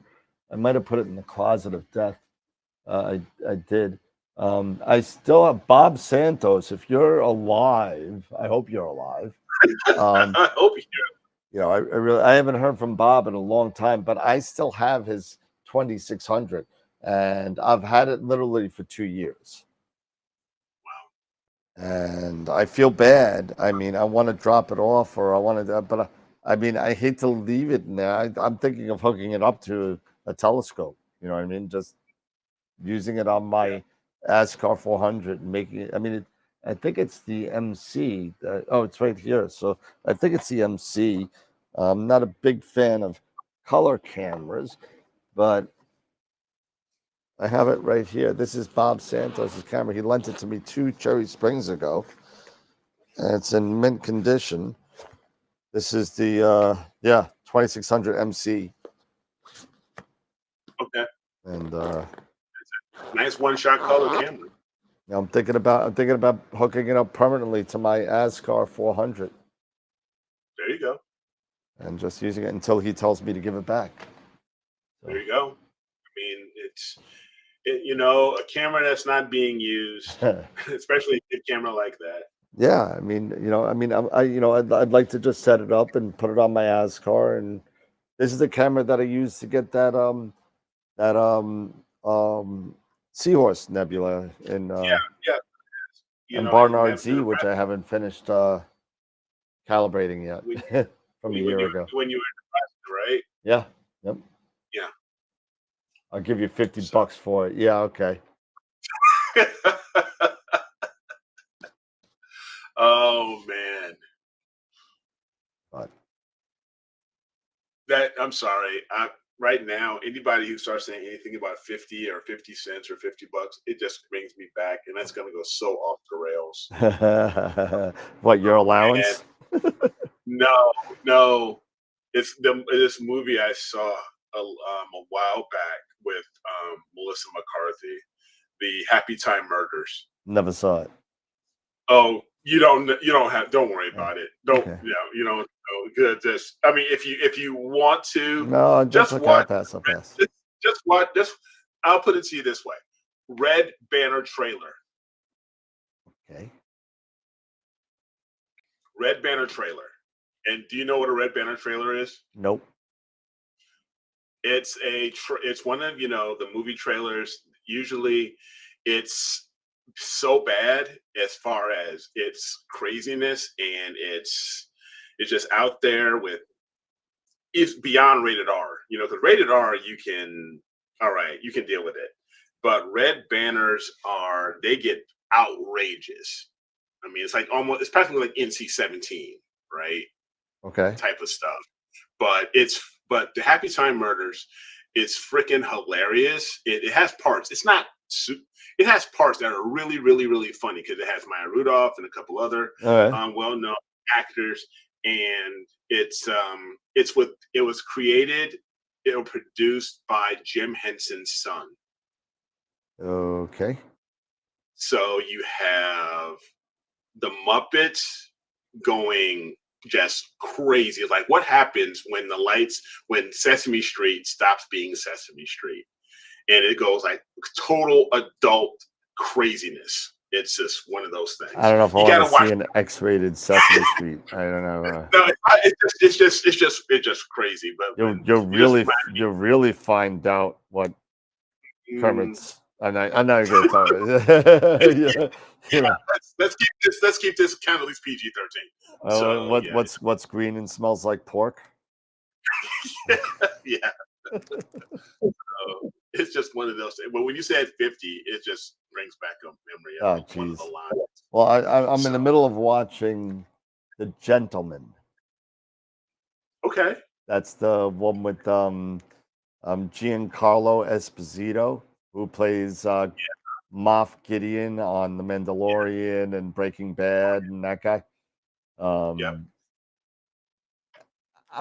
not sure how I'm 3 episodes in, but it's pretty good. I like it. It's just a little slow. It's like about this guy's dad dies and he takes over the family business, and he didn't know it, but it's a pot family business, and they're growing pot underneath this mansion, and it's kind of weird. But yeah, that's a little weird. It's kind of like Ozark meets like the richest people in the world. Okay. All right. So I have narrowband. So I have narrowband, dual narrowband, and even RGB filters. So I have to decide I have to decide on each scope choice. Yeah. I mean, with these new narrowband, dual band filters, and they really are make a really good case, especially if you're in light polluted skies, for being able to do some RGB and if you're in Bortle 8, Bortle 9, there's a definite big use for those filters. So I mean, now you got these crazy filters, right? You got stuff like this, right? Oh yeah, the Tri RGB. So basically, it's total. You can't even see the G. The G is black because of my green screen, but that's actually green. This actually isolates the red, the green, and the blue. I got to look and find out what the exact band pass is on it, because I'm not 100% sure about that. But it's supposed to help. Yeah, it's supposed to help get rid of everything else except the RG&B, and I got a bunch of these from Nick. So yeah, that's one way to go about it. And then you got also the dual, tri, quad, all these other bands coming out, so weren't I supposed to send that for testing? I got 5 of them. Who was I supposed to send one to? I don't remember. Dave. Was I supposed to send one to Dave? I don't even know. Yeah. I don't even know. I had so many things going. Everyone's like, me, you were supposed to send it to me. Me. To me. So I had color, and I went to mono, and I never looked back. I mean, especially in my light polluted skies, I never looked back. So, Right. as a matter of fact, I got more restrictive as I've taken more images. So I started with 12 nanometer narrowband filters, and then I started with the 12 optolongs, right? Then the sevens and the 6.5s came out, so I went to that, and then I went to the threes, and I've been using the threes ever since. So definitely a big difference in my skies. Now some people in better skies may only want to go to 7 because they're getting the performance of a 3 because of their skies, you know. Yeah. So you got to kind of judge for yourself. I mean, I would say if you're in Bortles 7 or above, can start considering the 3 nanometers Okay. because it works. They work great. Let me ask you this: as since you are a player one dealer, and now you're also working with ZWO, if a person wanted to mix and match, the color, say I'm talking about this Apollo M Max, which is a monochrome camera, Yep. can you use a ZWO filter wheel with it? Yeah, sure. Okay, you can. Will it fit properly? Well, you'll like have to get the right adapters to make sure that happens. Yeah, absolutely. So it's not going to be able to bolt on because the bolts are you'll have to That's thread it. you have to thread. You'll have to thread it. Now I should probably try that and grab one of these cameras and put a filter wheel on it from ZWO. But I've always been a fan of kind of keeping to certain things. So let's say if you have just a image train, right, whether it's ZWO or Altair or whatever, things are kind of made for each other in that, Exactly. so camera, if you're getting a camera, go to the same manufacturer for that camera for the filter wheel. And OAG, maybe, depending if you want to go that route, because a lot of people are making the OAGs with bigger prisms now. Yes. Player One, for instance, is of a 14 millimeter horizontal prism now. So I mean, it's pretty, Wow. yeah. It's wide, but it's 12 by 14. So That's they're still made. Well, they're made for the Xena. What is it? The Xena is a 249 sensor. So it's very wide. So they wanted to be able to use that guide camera. So they made the prism to fit that chip, which was pretty cool. So and the standard now pretty much is 12 when it was 8 a couple years ago. So and that goes to the same with I've been a really pro supporter of dovetails and rings. Dovetails. Do not try to put like an ADM ring on a Prima Luce dovetail. You could do it, not a problem, but you might have to do some finagling because the holes might not match up. right. If you're going to get ADM rings, get an ADM dovetail. Yeah, get ADM Just- dovetail. Yeah. It There's works. certain things that do make sense. Certain things that do make sense. Yeah. I mean, don't get me wrong. If you're sitting there and you got a moonlight, you're going to precise parts, right? You're going to go there anyway. It doesn't matter because you got to mate whatever you have to that moonlight focuser or to that feather touch focuser or to that optech focuser, whatever it is. You're going to have to go to precise parts to get that. Or, I know Prima Luce sells some adapters for their focuser through Prima Luce for certain model scopes, but most of the times you're going to have to get some sort of adapter to fit to mate, unless if you buy it in that kind of package deal with the filter wheel and off-axis guide or whatever. That's at least that's my. You could do that too, Jay. You could 3D print adapters, absolutely. Now, Absolutely.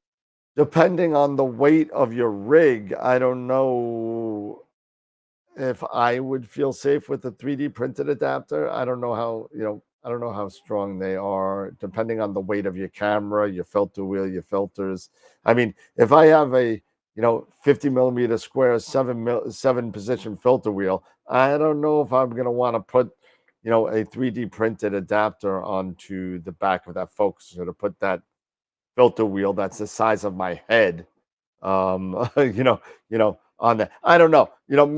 For those nice 5 position or even a 7 position, 36, 1 1/4, smaller type stuff, I might, depending on the material you get from your 3D printer, and if it's strong enough to withhold that, just make sure it has the weight capacity that you're allowed to. It's just, I don't know. Yeah. That's just, I guess it's just me being queasy about it. I mean, I could be barking up the wrong tree here, but I don't know if I want like $3,000 worth of equipment on a $30 spacer that I got printed at the library. I don't know. Yeah. Just me. Yeah. All right, I'm shifting now. I'm shifting different topics here now because this is right at the end of the show, you're gonna shift topics. That's great. Yeah, I know. I just do. It just happens. Things just pop in my head, and it's like, dang, I should have talked about this earlier. But show's over. Sorry. Yeah, we can reserve it for Friday. No, it's okay. It's all no for you can reserve it for Friday. I'll be driving to Indiana. Yeah, but no, so that's true. So let's have this real quick now. Yeah. I've been seeing more videos because of dealing with tilt of your camera, dealing with correcting tilt on your camera. 5 minutes before the show, he brings up tilt. I know. He brings up tilt. I know, right? I love timing, right? It's like, why do you bring this up now at the very end of the show? Great, Eric, a great topic, and now you gotta wait till the very end. Go ahead, dude. But one of the things is that struggle that I have a hard time with, or at least I'm having a hard time with, is Hocus Focus, Nina's Hocus Focus with the aberration inspector and everything, and trying to really understand all of the numbers and all of that. But I saw a video this morning of a gentleman who created a makeshift, just a wooden box with a laser installed, and he mounted a small laser and he pointed it at like a low power laser. He pointed it at his sensor.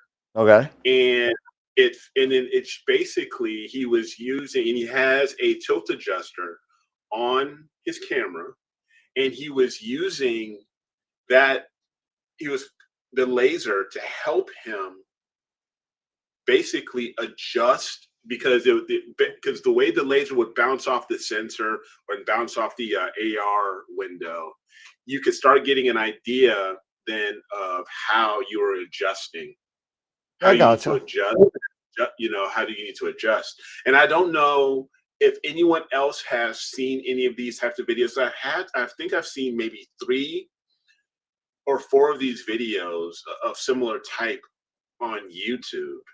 And it's one of those things that a lot of us struggle with, is the tilt of our sensors, and you're getting, bad stars in your corners. They're not very round, anything like that.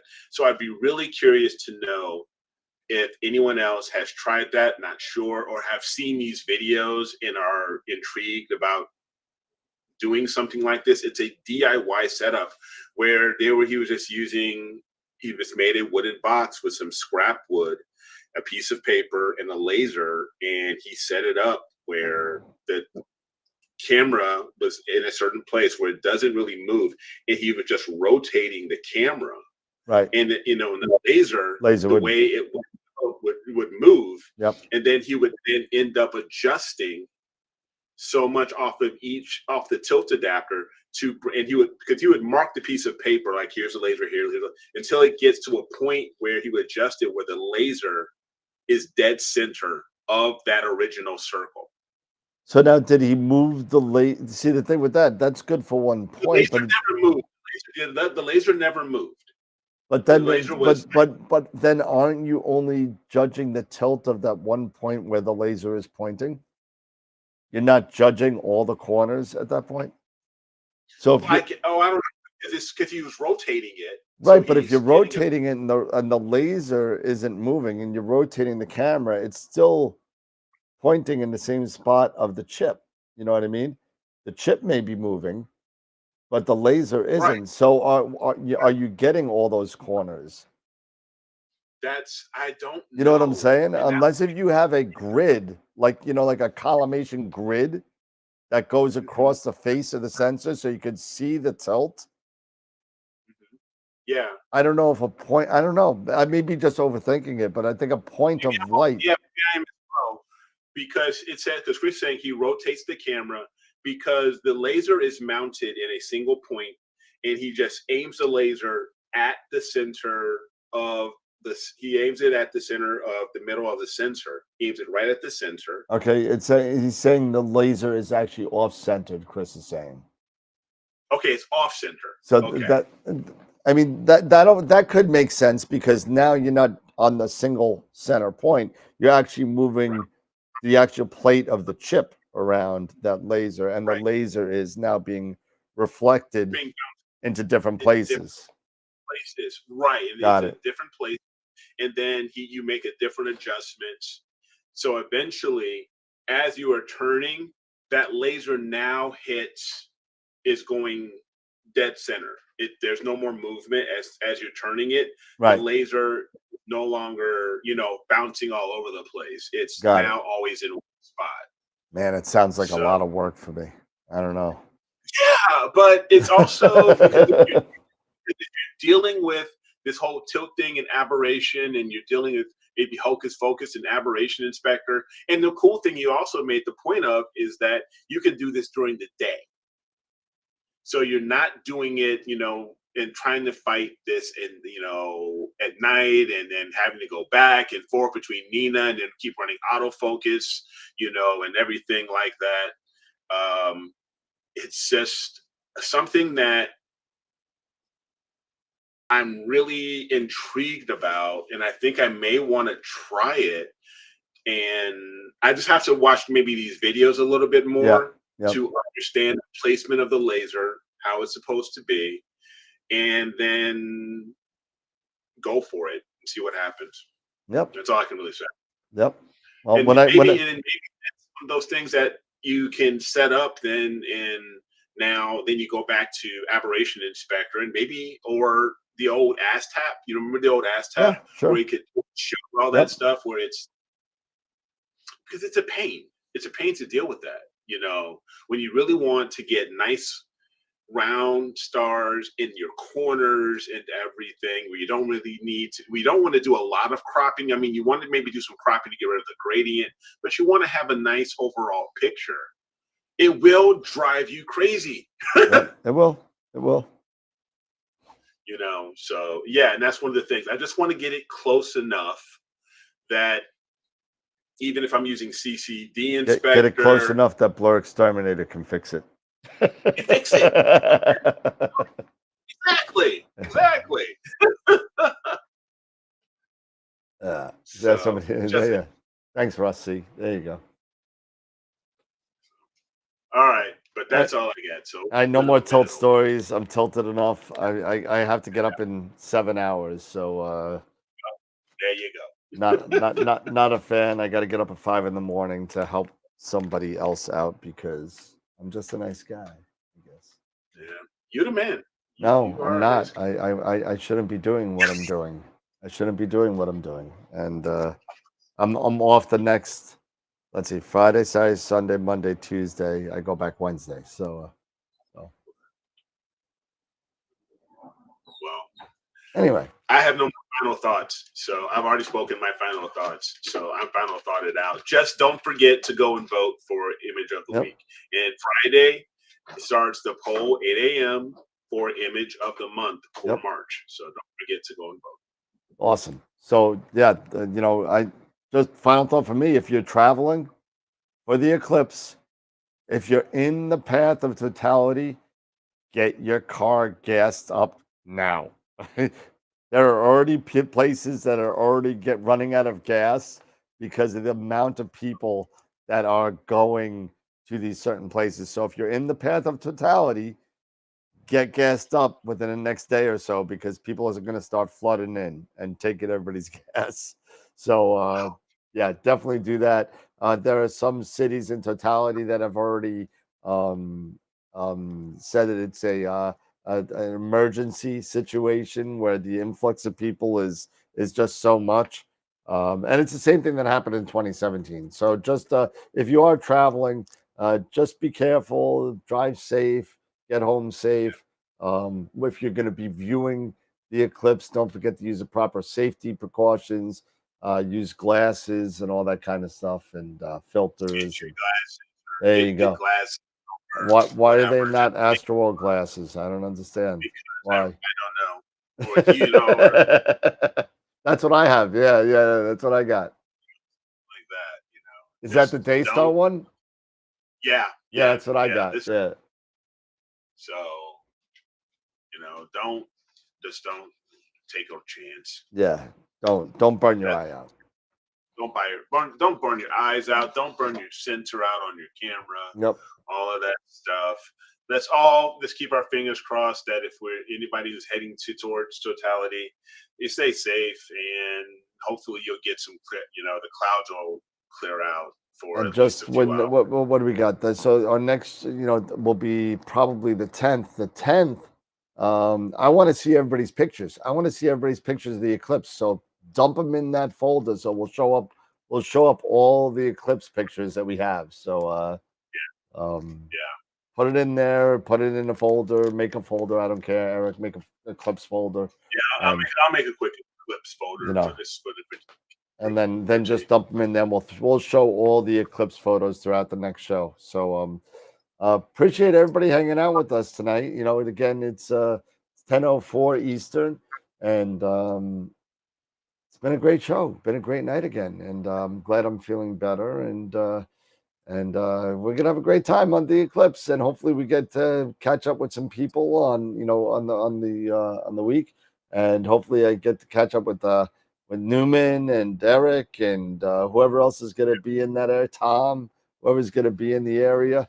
Should be pretty cool. So everybody have a great night, and we'll see you when we get back. Maybe Eric will do something over the week. I don't know. He might be traveling as well, but we'll see. We'll see. We'll see. We'll see how it goes. At the very least, right, I'll do some live stuff on the travels to Indiana. So yeah, I'll probably do that as well.